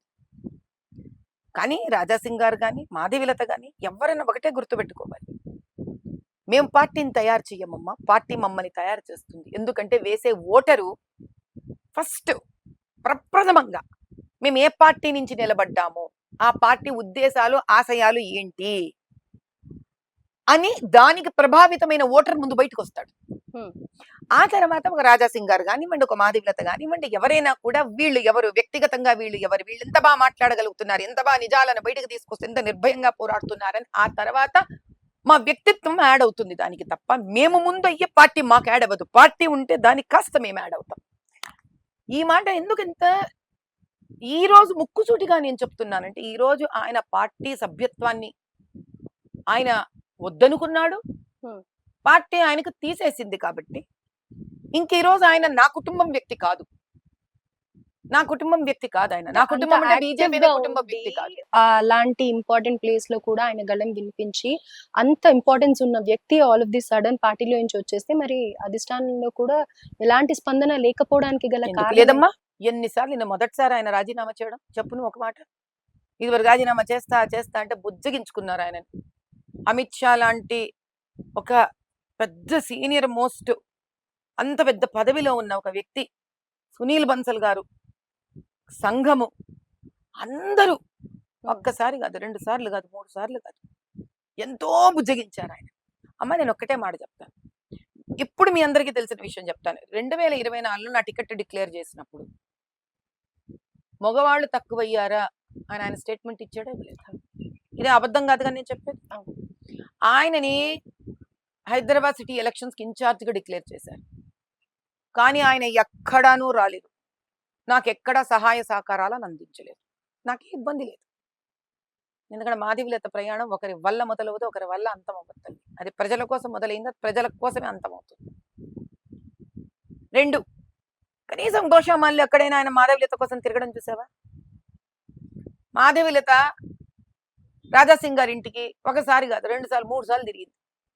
ఆయన భార్యను కూడా బతిమలాడింది, అమ్మ రామ్మ పోనీ నువ్వైనా మనం కలిసి ఉన్నట్టు కనిపించాలి తల్లి ప్రజలకి, చెప్పమని ఆవిడ్ని, మా ఇంటికి రాలేదని చెప్పమని. మీరు ఇది అనేక సందర్భాల్లో చెప్పడం కూడా జరిగింది. ఏమ్మా అంటే నా వంతు ధర్మం నేను చేశాను కదా తల్లి, ఆయన పెద్దరికాన్ని నేను ఆహ్వానించాను కదమ్మా. అయ్యా నేను వయసులో నీకన్నా పెద్దదాన్ని అయ్యుండొచ్చు కానీ పార్టీ పరంగా నేను ఇంకా చాలా చిన్నదాన్ని, మీరు 3 సార్లు గెలిచిన వ్యక్తి అని చెప్పి నేను చాలా సగౌరవంగా. ఆయన ఎందుకు దూరం పెడుతున్నారు అనుకోవచ్చు? ఇది ఎవరిని అడిగితే తెలుస్తుంది, నన్ను అడిగితే నేనేం చెప్తాను. మీకు నేను చెప్పొచ్చేది ఏంటంటే అవగాహన ఉంటుంది కదా ఏంటి అనేది. నాకు ఎందుకు ఉండదు అవగాహన అంటే, నా మనస్తత్వమే నా వ్యక్తిత్వమే చాలా వేరే అమ్మా, అందరికన్నా వేరే. నేను అలాంటి ఆలోచన ఈయనెందుకు పనిచేయట్లే, వాళ్ళు ఎందుకు నాకు పనిచేయట్లే ఆలోచించుకునే వ్యక్తి అంటే నేను అసలు పాత బస్తీని ఎంచుకొని ఉండేదాన్ని కాదు. ఎందుకంటే నా లాభం కోసం చూస్తుండేది. ఇక్కడ నేను గెలవను కదా, ఇక్కడ ముస్లింలు ఎక్కువ ఉన్నారు కదా, హిందువులు ఏమో భయపడతారు కదా, ఇన్ని ఆలోచించుకుని దిగేదాన్ని. ఏం ఆలోచించకుండా దూకానమ్మా నేను. అంటే నేను ఎవరు ఒకళ్ళని పట్టించుకునే వ్యక్తిని కాదు, కానీ నేను ఇచ్చే పాయింట్ వేరే మీకు ఇక్కడ. అంటే ఓపెన్ గానే రాజాసింగ్ గారు నేను ఈవిడికి సహకరించను అని చెప్పకనే డిక్లేర్ చేసేసుకున్నారు. ఎక్కడా కనిపించలేదు, ఎక్కడా అప్పుడు గోషామయంలో కూడా పనిచేయలేదు. ఎంత స్థాయిలో పని చేయకపోవడం అంటే పని చేయకపోవడం కాదు కదా, నేను వెళ్తే చాలా సందర్భాల్లో చాలా చోట్ల కూడా నాకు ఇండైరెక్ట్ గా ఆపించడం జరిగింది. ఎందుకు ఈ రోజు వరకు ఈ రోజు బాహ్యంగా చెప్తున్నా మీ అందరికి, ఎన్నోసార్లు నేను ఒక ఆఫీస్ ఓపెన్ చేయాలని ప్రయత్నించాను గోషామహల్. నాకెవ్వరు ఒక చిన్న రూమ్ కూడా ఇవ్వలేదు. ఎందుకని? ఎందుకు ఇవ్వలా? ఎందుకంటే గోషామహల్లో నేను అనుకున్నాను చాలా మంది హిందువులు ఉంటారు కాబట్టి వాళ్ళ మధ్యలో పెడితే అక్కడి నుంచి పోరాటం is easy for me to circulate and do everywhere. అందులో రాజాసింగ్ గారు కూడా ఉన్నారు కాబట్టి ఒక స్థానిక బలం ఉంటుంది అనుకున్నాను. మరి మరి పార్టీలోనే మీకే విభేదాలు ఉన్నప్పుడు మరి ప్రజలు మరి ఎట్లా పార్టీలోనే ఆదరిస్తారండి? విభేదాలు కదమ్మా. అయితే నీకు అందుకే ముందే చెప్పాను, Exactly, కుటుంబంలోనే విభేదాలు ఉంటాయి. కానీ Hmm. అది నాకే రోజు సమస్య అవ్వలేదు ప్రజల నుంచి ప్రేమను పొందడానికి. నేను అందుకే పార్టీలో ఉన్నదానికి నేనేం ధర్మం నిర్వర్తించాను. మరి ఆయన ఇన్ఫ్లుయెన్స్ ఎక్కువ ఉన్నప్పుడు మిమ్మల్ని ఎలా యాక్సెప్ట్ చేస్తారు? అదే మళ్ళీ మొత్తం కదా నా లైన్ ఫినిష్ అవ్వలేదు.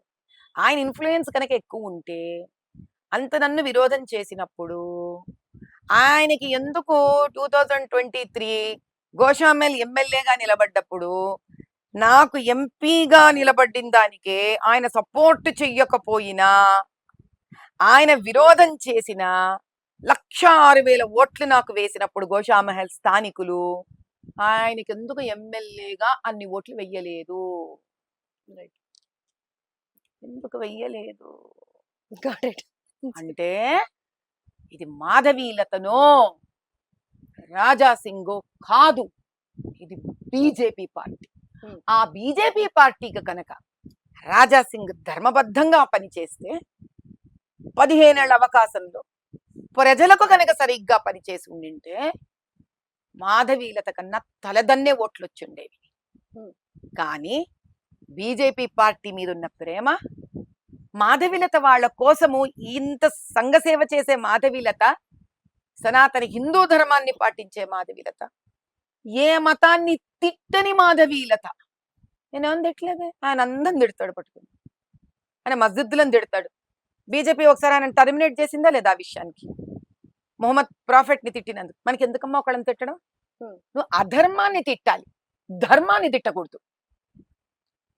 నువ్వు ధర్మాన్ని తిట్టకూడదు, అధర్మాన్ని తిట్టాలి. నువ్వు ఎంఐఎంని తిట్టు, వాడు ఏం తప్పు చేశాడో తీసి చూపించు. నువ్వు గోషామేల్ కదా, నిన్న రోడ్డు ఇస్తున్నాడు ఆయన, బీటీ రోడ్డు. 15 ఏళ్ళగా ఏమయ్యా ఎవడైనా వచ్చి ఎమ్మెల్యే ఫండ్స్ ఆపే శక్తి ఎవరికన్నా ఉంటుందా తల్లి? బీజేపీ వచ్చి ఆపింది అని అంటాడంట ఆయన నిన్న. అంటే ఇంతకన్నా అధర్మం ఏముంది? అయితే సరే మరి ఈ రోజు ఒక్క బీజేపీ నిమిషం. ఆపింది కన్నా ఇక్కడ కన్నా కన్నా point ఒక్కని మీరు ఈ రోజు బీజేపీ ఆపింది. నువ్వు ఫస్ట్ టైం గెలిచినప్పుడు Hmm. నువ్వు ఎవరో తెలియదు కదా ఎవరికి. నువ్వు టీడీపీ కార్పొరేటర్వి కదయ్యా. కొన్ని ఈ రోజు అంటే నీకు బీజేపీ నీకు ద్వేషం ఉంది అనుకుందాం. నువ్వు ఫస్ట్ టైం నేను టీడీపీ నుంచి తెచ్చుకుంది బీజేపీయేగా. ఆ రోజు నువ్వు ఎవరికి తెలియదుగా. ఆ రోజు నిన్ను గెలిపించుకుంది కదా. పోనీ ఆ గెలిచినప్పుడు నీ ఎమ్మెల్యే ల్యాడ్స్ నువ్వు ఎంత ఖర్చు పెట్టావు? బయటది ప్రశ్నలు అయ్యలేక కాదు మాధవీలత. కానీ నువ్వు నా కుటుంబ సభ్యుడివి అని నేను నేను నేను నేను కాంప్రమైజ్ అయిపోతున్నాను ఆ అబ్బాయితోటి. కానీ ఈ రోజు నువ్వు నా కుటుంబ సభ్యుడివి కాదు కాబట్టి ప్రజలకు నిజం తెలుసుకునే హక్కు ఉంది కాబట్టి ఈ రోజు చెప్తున్నాను. ఏ రోజు బీజేపీ అతన్ని ఆపలేదు. వ్యక్తికి మధ్యలో ఘర్షణ అంటావా, అది కుటుంబంలో కూడా ఉంటుంది. దాన్ని పట్టుకొని నాకు అవకాశం ఇచ్చిన బీజేపీకి నేను ఎదురు వెళ్ళకూడదు కదా. ఈ రోజు రాష్ట్ర అధ్యక్షుణ్ణి ఎంచుకున్నది ఎవరు? అధిష్టానం.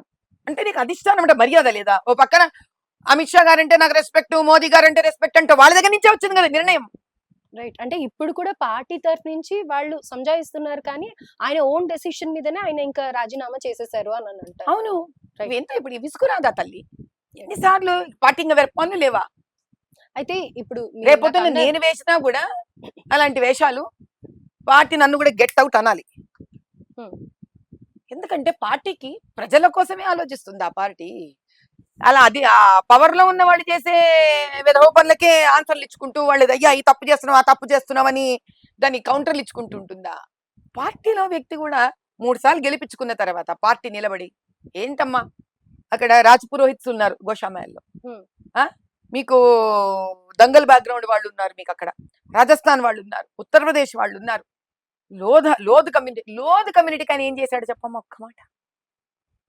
లోధ్ కమ్యూనిటీ వాళ్ళు ఏడుస్తున్నారు అక్కడ. నేను క్యాంపెయినింగ్కి వెళితే ఎంతమంది లోదు అతని ఏ కమ్యూనిటీ ఆ కమ్యూనిటీ వాళ్ళు వచ్చి బాధపడ్డారు నా దగ్గర, స్త్రీలు పురుషులతో సహా. సరే, ఐ కెప్ సైలెంట్. సరే అమ్మా, నా చేతనైంది ఏదో మీకు చేస్తాను అని ఆ రోజు అన్నాను. రానివ్వరు, చేయనివ్వరు.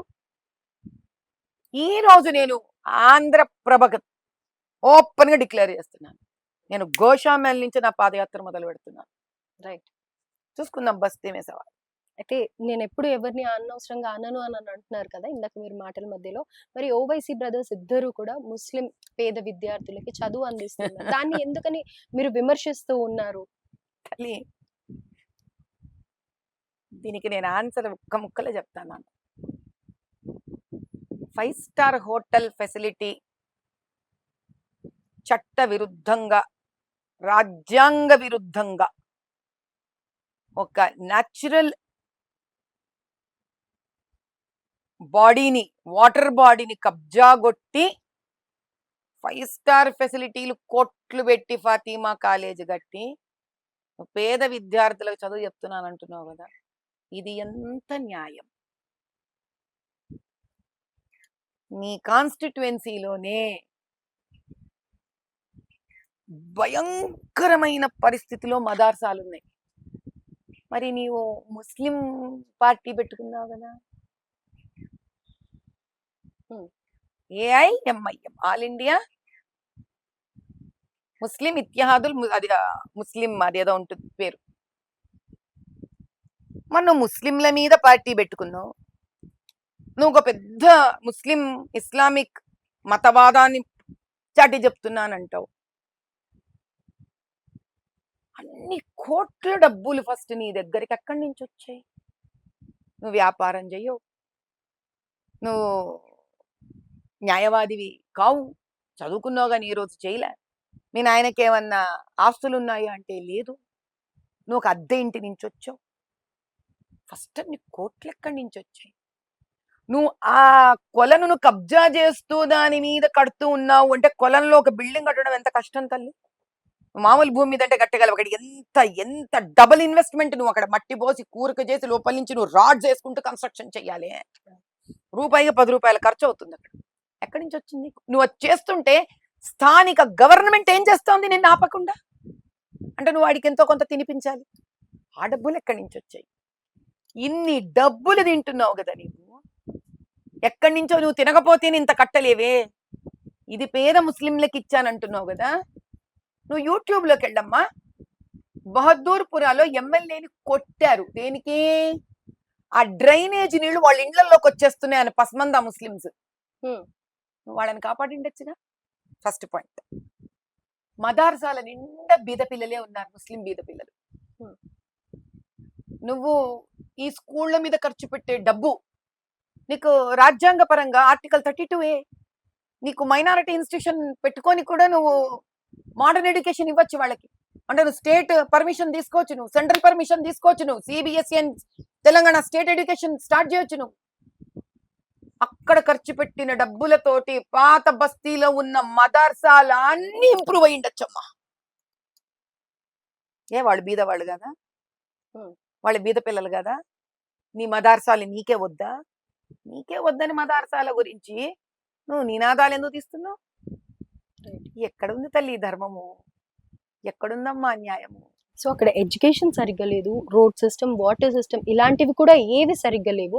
అయినా కానీ ప్రజలు ఓట్లు వేస్తున్నారు అంటే భయపడి వేస్తున్నారా, లేకపోతే కనుక దొంగ ఓట్లు అయి ఉంటాయా, లేకపోతే ఇంకేదైనా రీజన్ ఉంటుందా? మీరేమనుకుంటారు? ఫస్ట్ అమ్మా, భయంకరమైన బూత్ కబ్జాలు, భయంకరమైన బూత్ రిగ్గింగ్స్.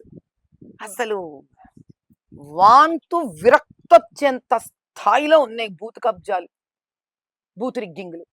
కెమెరాలని డిస్కనెక్ట్ చేసి పారేస్తారు. ఎలక్షన్స్ అప్పుడు మీరు వెళ్ళిన కొన్ని సెంటర్స్ లో చూసాను, కెమెరాలను డిస్కనెక్ట్ చేసేస్తారు. ఏమ్మా, అక్కడ వాళ్ళే రౌండ్లు రౌండ్లు రౌండ్లు రౌండ్లు రౌండ్లు కొడుతూ మైనర్లతో వేయిస్తారు. నేను అది కూడా ప్రూవ్ చేశాను. అవును, ఆ అమ్మాయిని దాటిచ్చేశారు అక్కడి నుంచి, మైనర్ బాలికతో ఓట్లు వేయించడం. ఎక్కడ? మళ్ళీ ఇది కూడా రక్షాపురం సంతోష్ నగర్ కాలనీలో. ఆ రోజు నేను అక్కడ కూడా పరిగెత్తాను ఇన్ఫర్మేషన్. మైనర్లతో ఓటు వేయిస్తావు, కెమెరాలు డిస్కనెక్ట్ చేస్తావు, బూత్ క్యాప్చరింగులు చేస్తావు, బూత్ రిగ్గింగులు చేస్తావు, ఇది కాక ముస్లింలను బెదిరిస్తావు ఎందుకు? ఈసారి ఎలక్షన్స్ లో ధైర్యం చేసి జర్నలిస్ట్ మీ బోటి వాళ్ళు ఆ వీడియోలు కూడా తీశారు. ఏంటి వీళ్ళు బహదూర్పురాలు వెళ్ళి ఇండ్లు కర్రలతో కొట్టారు. అరే నికల్ రే బాహర్ నికల్ ఓడదాల్. ఈ ఏం రాజ్యం అమ్మా ఇది? ప్రజాస్వామ్యమా ఇది? నేను ఎందుకు నిలబడ్డాను తెలుసా? ఇవి బయటికి ప్రజల మధ్యలోకి రావాలి. ఇప్పటికన్నా హిందువుల జాగృతం కావాలమ్మా. ఇక్కడ హిందువు అని అడుగుతున్నాను ఎందుకు? ఆ బీద ముస్లిం జీవితం బాగుపడాలంటే కూడా అక్కడ నుంచి దుర్మార్గమైన ఎంఐఎం అక్కడే కాదు, రేపు జూబ్లీ హిల్స్ అయినా గానీ అంతే. రేపు జూబ్లీ హిల్స్ అయినా గానీ ఈ ఎంఐఎం గాడు ఏం చేస్తాడు తెలుసా? వాడు కాంగ్రెస్ కో బీఆర్ఎస్ కో ఎవడెక్కువ డబ్బులు ఇచ్చాడో, ఎక్కువ తన పక్కన ఉంటాడో వాడికి సాయం చేస్తాడు. ఆ దుర్మార్గంగా అక్కడ ఉన్న బీద ముస్లిం ఓట్లన్నీ అటో ఇటో డైవర్ట్ చేస్తాడు. గొంతు మీద కత్తి పెడతారు వీళ్ళు, మస్జిద్లలో గొంతుల మీద కత్తులు పెడతారు వీళ్ళు, చచ్చడు పోయి వేస్తాడు. దానికి ఏం చేయాలి? హిందువు లేవాలి. ఒక్కసారన్నా ఓటు నీ నోటుకు అమ్ముకోకుండా ఒక్కసారన్నా లేచి, అది హిందూ గాని ముస్లిం గాని సంబంధం లేదు, అరే నా కోసం న్యాయం కోసం ధర్మం కోసం నిలబడే ఒక రాజకీయ నాయకుడు గాని నాయకురాలు గాని అక్కడ ఉంటే ఇన్ని ఏళ్ల నుంచి మా జీవితాలు బాగుపడలేదు కదా. మా గవర్నమెంట్ స్కూల్ లాగే భయంకరంగా మిగిలిపోయినాయి కదా. రెక్కాడితే డొక్కాడని మేము ప్రైవేట్ స్కూళ్ళకు పిల్లల్ని పంపించుకుంటున్నాం కదా. ఎంత కష్టం తల్లి. ఆ ప్రైవేట్ స్కూల్ ఫీజులు ఎంత భయంకరంగా ఉంటాయి. ప్రైవేట్ హాస్పిటల్ కూడా ఎందుకు పోవాలమ్మా? బీదవాడు వాడి హక్కు గవర్నమెంట్ హాస్పిటల్ కదా తల్లి. ఎందుకు పోతున్నాం మేము? ఒక్కసారైనా హిందూ జాగ్రత్తం కావాలి. ఎందుకంటే ఇక ముస్లింకి నేను ఏం చెప్పగలను నేను చెప్తున్నా, వాడు జాగ్రత్తం అవుతున్నాడో లేదో నాకు తెలియదు, అందుకు తెలియదు అంటున్నా నేను. నా 3,35,000 ఓటర్లు ముస్లింలు వేసి ఉండొచ్చు, కానీ ఎంతమంది వేసాడో నాకు తెలియదు. వెయ్యని వాళ్ళు ఎక్కువ ఉన్నారు కాబట్టి వాడిని నేను జాగ్రత్త చేయలేకపోతున్నాను. ఎందుకంటే వాడిని హత్యలు చేసినా, వాడిని హింస పెట్టినా ఎంఐఎం, మరి వాడు భయం చేత బయటికి రావట్లేదో మనకు తెలియదు. కానీ హిందూకైతే కనీసం ఆ రిక్వైర్మెంట్ ఉంది కదా. నా అన్న వాడిని నేను గెలిపించుకోవాలి, నా అన్న ఒక స్త్రీనో పురుషుడు ఎవరో నాకు తెలియదు, గెలిపించుకోవాలి, బీజేపీలో ఉన్న వ్యక్తిని నేను గెలిపించుకోవాలి అని ఒక్కసారైనా వాళ్ళు ఆలోచించగలిగితే కొత్త మార్పు వస్తుందమ్మా. ఆ రోజు అద్భుతమైన మార్పును తీసుకురావచ్చు. అయితే మోడీ గారి గురించి వస్తే రీసెంట్ గా మోహన్ భగవత్ గారు ఒక స్పీచ్ మాట్లాడారు. దాంట్లో ఇండైరెక్ట్ గా మోడీ గారిని అన్నారు అని అనేసి అని అంటున్నారు. ఇందాక కూడా మీరు మీడియాని తిట్టారు. సో ఇది కూడా మీడియా అత్యుత్సాహం అని అంటారా, లేకపోతే నిజంగానే ఆయన ఉద్దేశం అదేనా? అమ్మ ఇందాక నేను మీడియాని తిట్టలే. మీరు కనుక మీడియాని తిట్టాను అంటే మీరు నన్ను తిట్టారని చెప్పాల్సి వస్తుంది. మీరు నన్ను తిట్టారు, నేను దానికి ఆన్సర్ ఇచ్చాను. కానీ నేను ఇంతసేపట్లో కూడా మీడియా నన్ను తిట్టిందని ఎప్పుడు అన్నా. డిప్లొమసీ. అందరూ మీ గురించి మీరు వెళ్ళలేదు అనుకుంటున్నారు అని మీరు చాలా నవ్వుతూ మాట్లాడచ్చు, ఎందుకంటే అది మీ గురించి కాదు కాబట్టి. కానీ ఆ ఒక ప్రశ్నకి మీరు నన్నే ఉద్దేశించి అడుగుతున్నారు, ఏది హోంవర్క్ చేయకుండా. నేను ఇచ్చిన ఆన్సర్ ని మీరు తిట్టంటున్నారు. మరి మీరు వేసిన ప్రశ్న నేనేమనాలి? బూతులు అనాలా? కాదు కదా. అది బూతులో తిట్లో కాదు. మీడియా కూడా అంత స్పోర్టివ్నెస్ ఉండాలమ్మా. ప్రశ్న స్పోర్టివ్ గా వేసినప్పుడు ఆన్సర్ కూడా స్పోర్టివ్ గా తీసుకోగలగాలి. Any case, coming to this point, Mohan Bhagwat గారు సంఘంలో అతి ఉన్నతోన్నత స్థానంలో ఉన్నారు, పెద్దవారు. మోదీ గారు బీజేపీ పార్టీలో దేశానికి అతి ఉన్నతోన్నత స్థానంలో ఉన్నారు, పెద్దవారు. వారేమన్నారు, అది వీరి గురించి అన్నారా? ఇద్దరు ఒక కుటుంబంలో మాకు నా వరకు ఒక పెద్ద స్థానాన్ని అధిరోహించిన వాళ్ళు. వాళ్ళు ఇచ్చే మాటలకు కానీ వాళ్ళు చెప్పే ప్రసంగాలకు అర్థాలను విడగొట్టి దాని గురించి ప్రసంగించే యోగ్యత, అర్హత రెండు నాకు లేవు.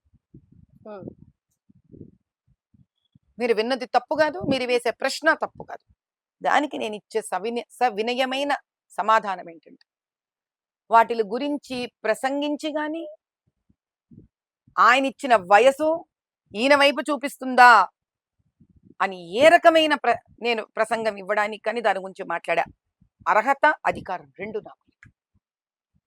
I'm two small to comment on this. Right. అయితే గతంలో చూసుకున్నట్టయితే కనుక 75 years ఏజ్ రాగానే ఎవరిది వాళ్ళు రిటైర్మెంట్ ఇచ్చేసారు.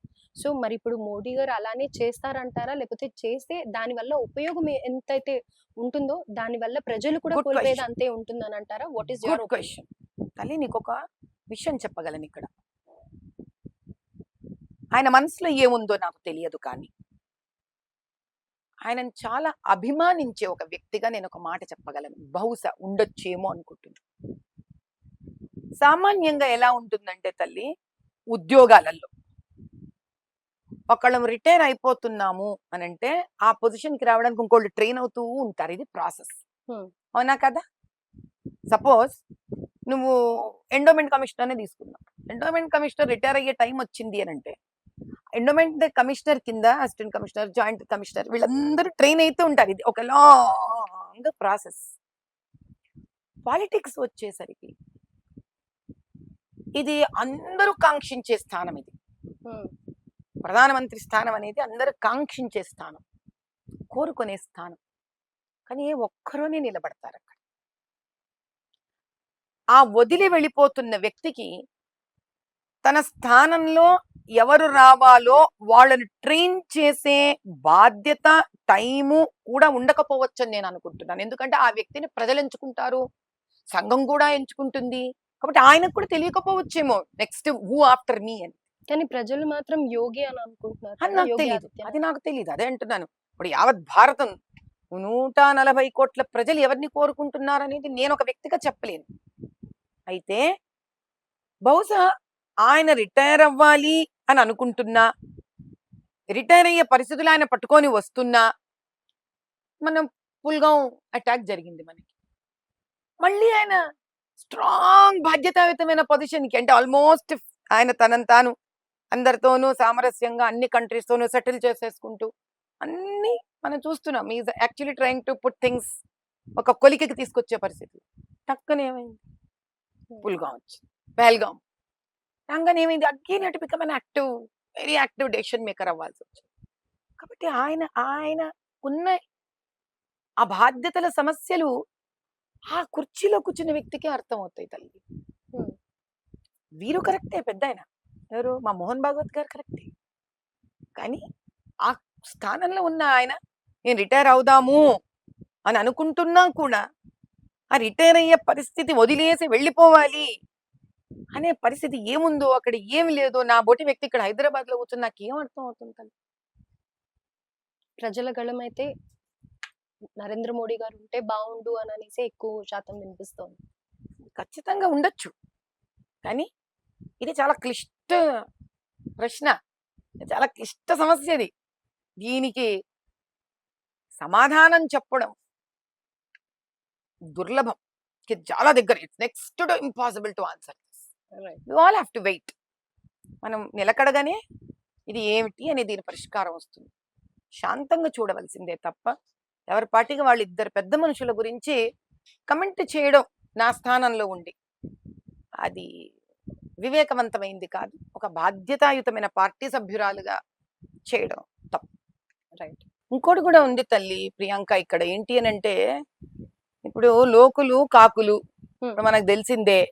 ఎందుకు ఈ మోహన్ భాగవత్ పెద్దవారు అన్న స్టేట్మెంట్ కన్నా ముందు ఒక ఉదాహరణ ఇస్తాను, సో దట్ ప్రజలు రిలేట్ చేసుకోవడానికి ఈజీ అవుతుంది వాళ్ళకి. రైట్. ఎక్కడ కూడా ఏ రోజు కూడా పార్టీ పెద్దలు ఎవ్వరు కూడా, అంటే మేము ఏ లెవెల్, మోదీ గారి దగ్గర నుంచి అమిత్ షా గారి దగ్గర నుంచి ఇక్కడ తెలంగాణ నుంచి పూరా భారతదేశం మొత్తం కూడా ఏ బీజేపీ పార్టీ పెద్దలు కూడా 400 పార్ అనేది రిజర్వేషన్ తీయడానికి అని ఒక్క రోజు కూడా నోట్లోంచి మాట్లాడలేదు.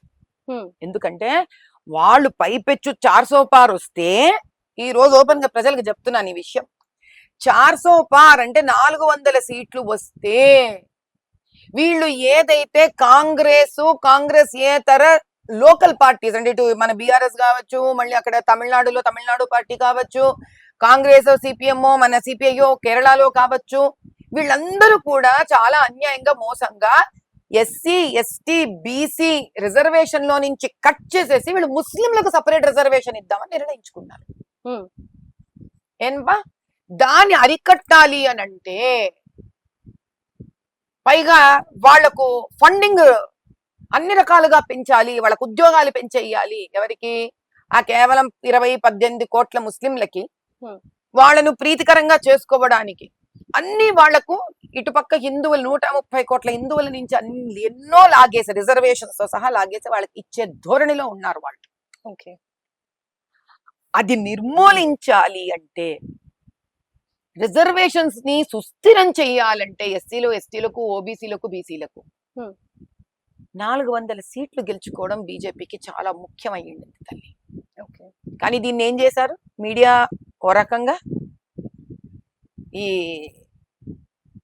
అఖిలేష్ యాదవ్ కాంగ్రెస్ మొత్తం, వీళ్ళు మీడియా, ఓ మీడియాలో కూడా ఒక లెఫ్ట్ వింగ్ వాళ్ళు వీళ్ళు ఉంటారు కదమ్మా, ఏదో కొత్తగా నేర్చుకున్నాను ఈ పదాలన్నీ నేను. ఏం చేశారు వీళ్ళందరూ కలిసి? మార్ఫింగ్ చేసి, ఎడిట్లు చేసి, అసలు అంబేద్కర్ గారిని ఎంత పూజ్యనీయులుగా చూసే ప్రధానమంత్రి మోదీ గారు, అసలు ఆయనే నాకు అనడం ఇలా ఇష్టం ఉండదు, ఎందుకంటే ఆయన బ్రాహ్మణోత్తముడి కింద భావిస్తాను నేను, కానీ ఆయనే ఒక బీసీ కదమ్మా. ఒక బీసీ వ్యక్తిని ఆయన ప్రధానమంత్రిగా నిలబెట్టింది బీజేపీ పార్టీ సంఘ్ కలిసి. ఒక ఎస్టీ స్త్రీని తీసుకొచ్చి ద్రౌపది ముర్ము గారిని రాష్ట్రపతిని చేశారు.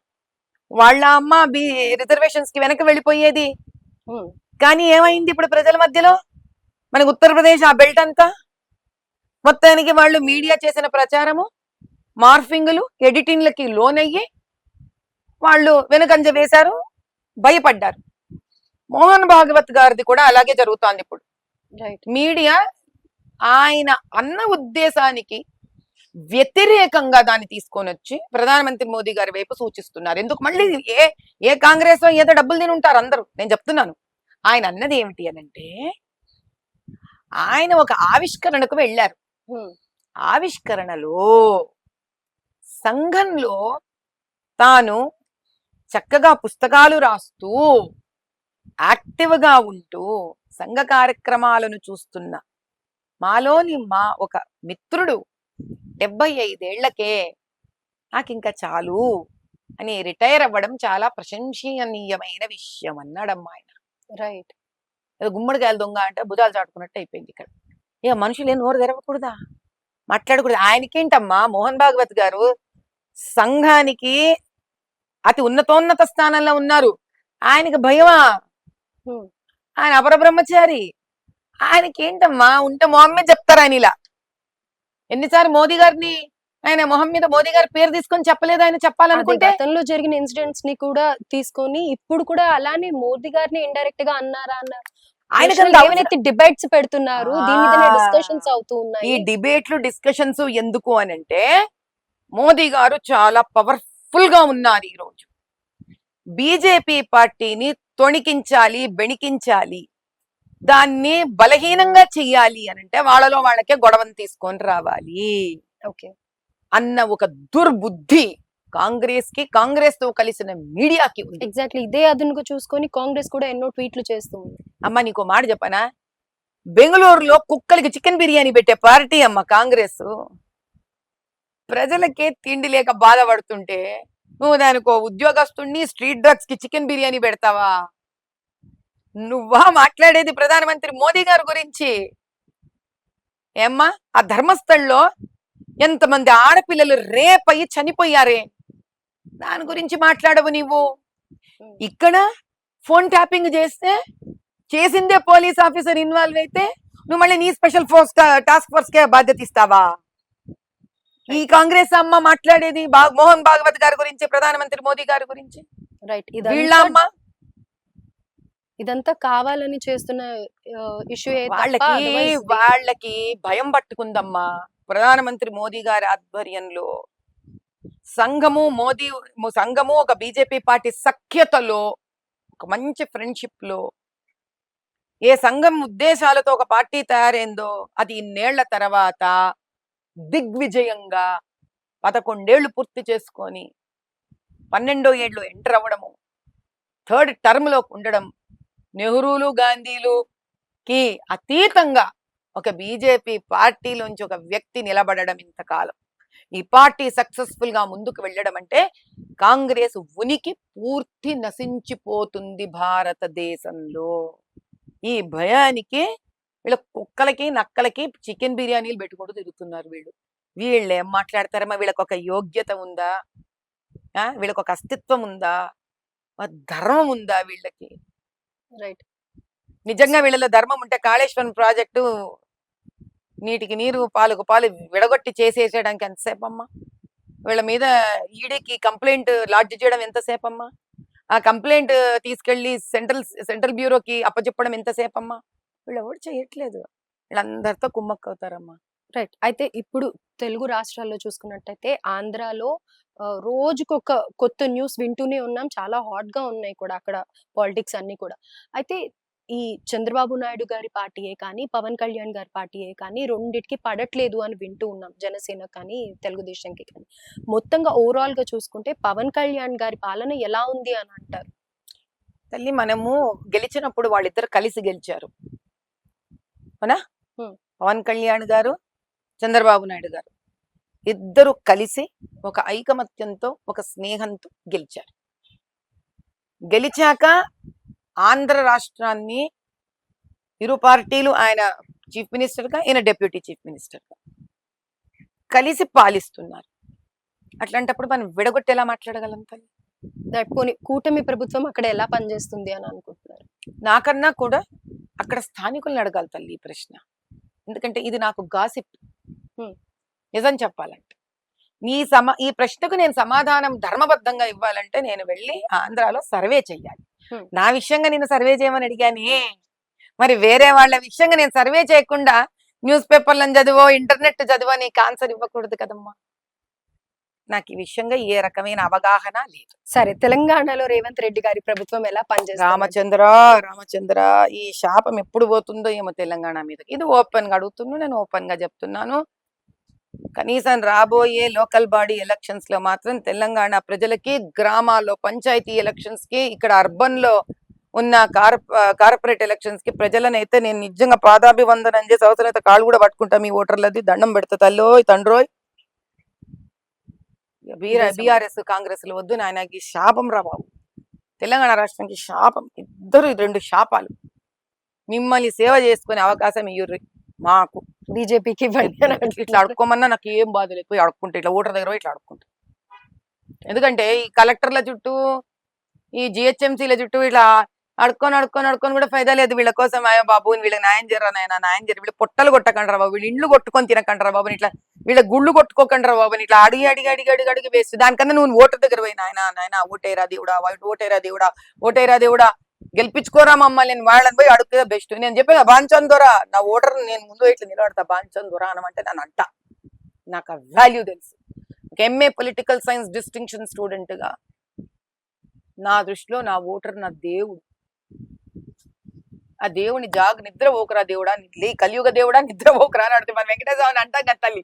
నాయనా ఎందుకురా బాబు నిద్ర పోతున్నావు, లేవురా నాయన, అన్యాయాన్ని ఎదుర్కోరా, శక్తి నీరా అని ఇదే మాట ఈరోజు ఆంధ్రప్రభ ద్వారా నేను ఓటర్ నడతారే, ఓటర్ దేవుడా లేరా నాయన, నిద్ర పోకురా బాబు. అయితే కలియుగ దైవం ఒక్కసారి మీకు కోపం వస్తుందేమో.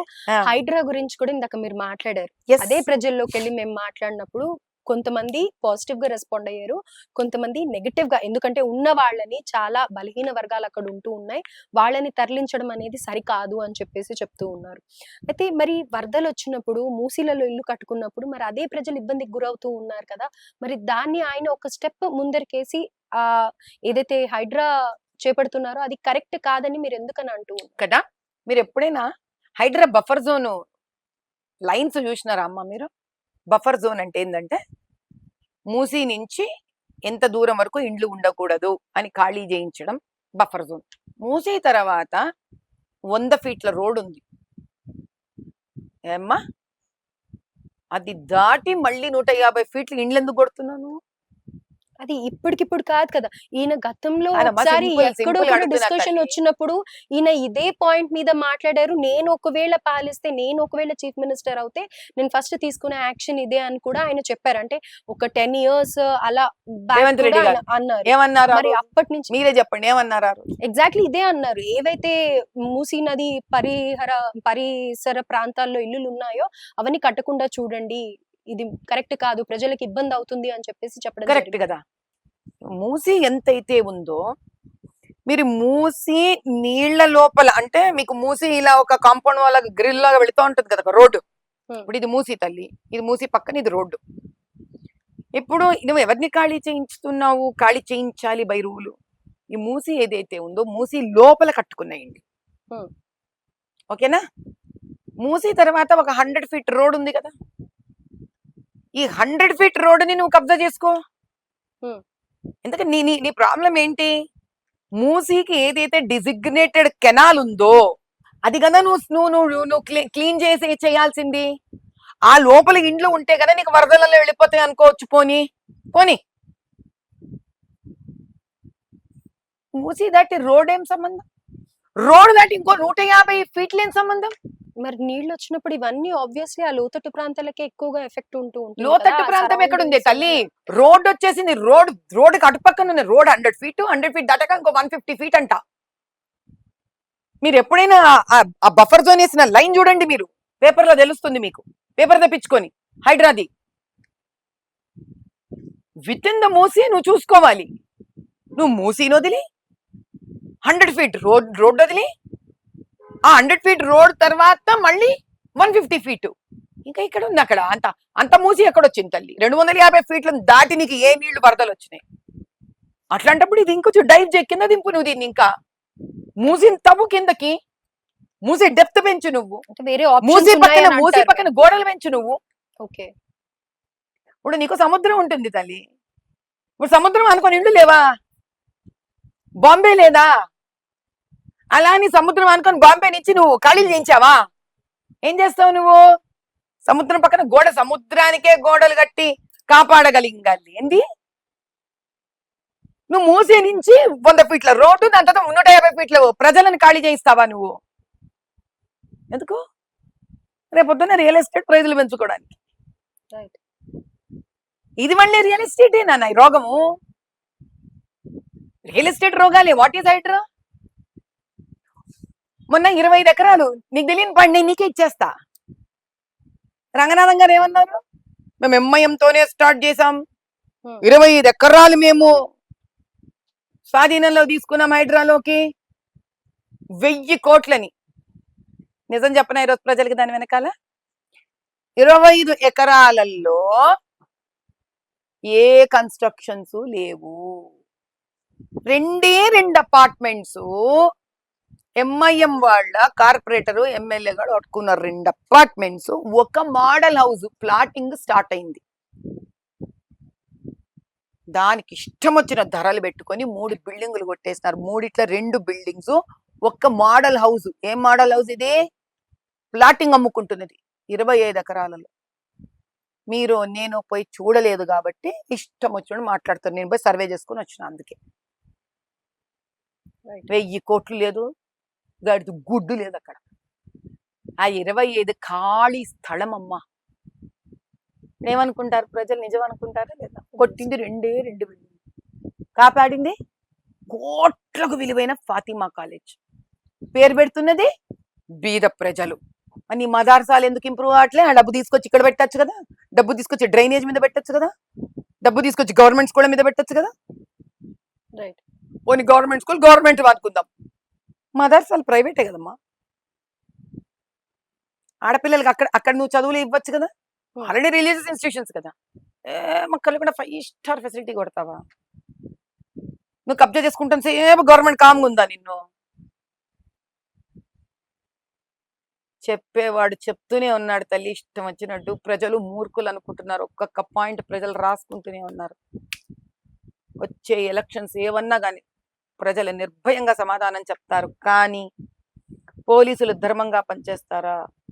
ఎలక్షన్ కమిషన్ ధర్మంగా పనిచేస్తుందా ఈ రాష్ట్రంలో? ఇక్కడ రిటర్నింగ్ ఆఫీసర్ ధర్మంగా పనిచేస్తాడా? ఇక్కడ పోలింగ్ బూతులలో ధర్మబద్ధంగా ఓట్లు పడతాయా? ప్రజలు దీనికి గొడవ కొట్లాడాలి.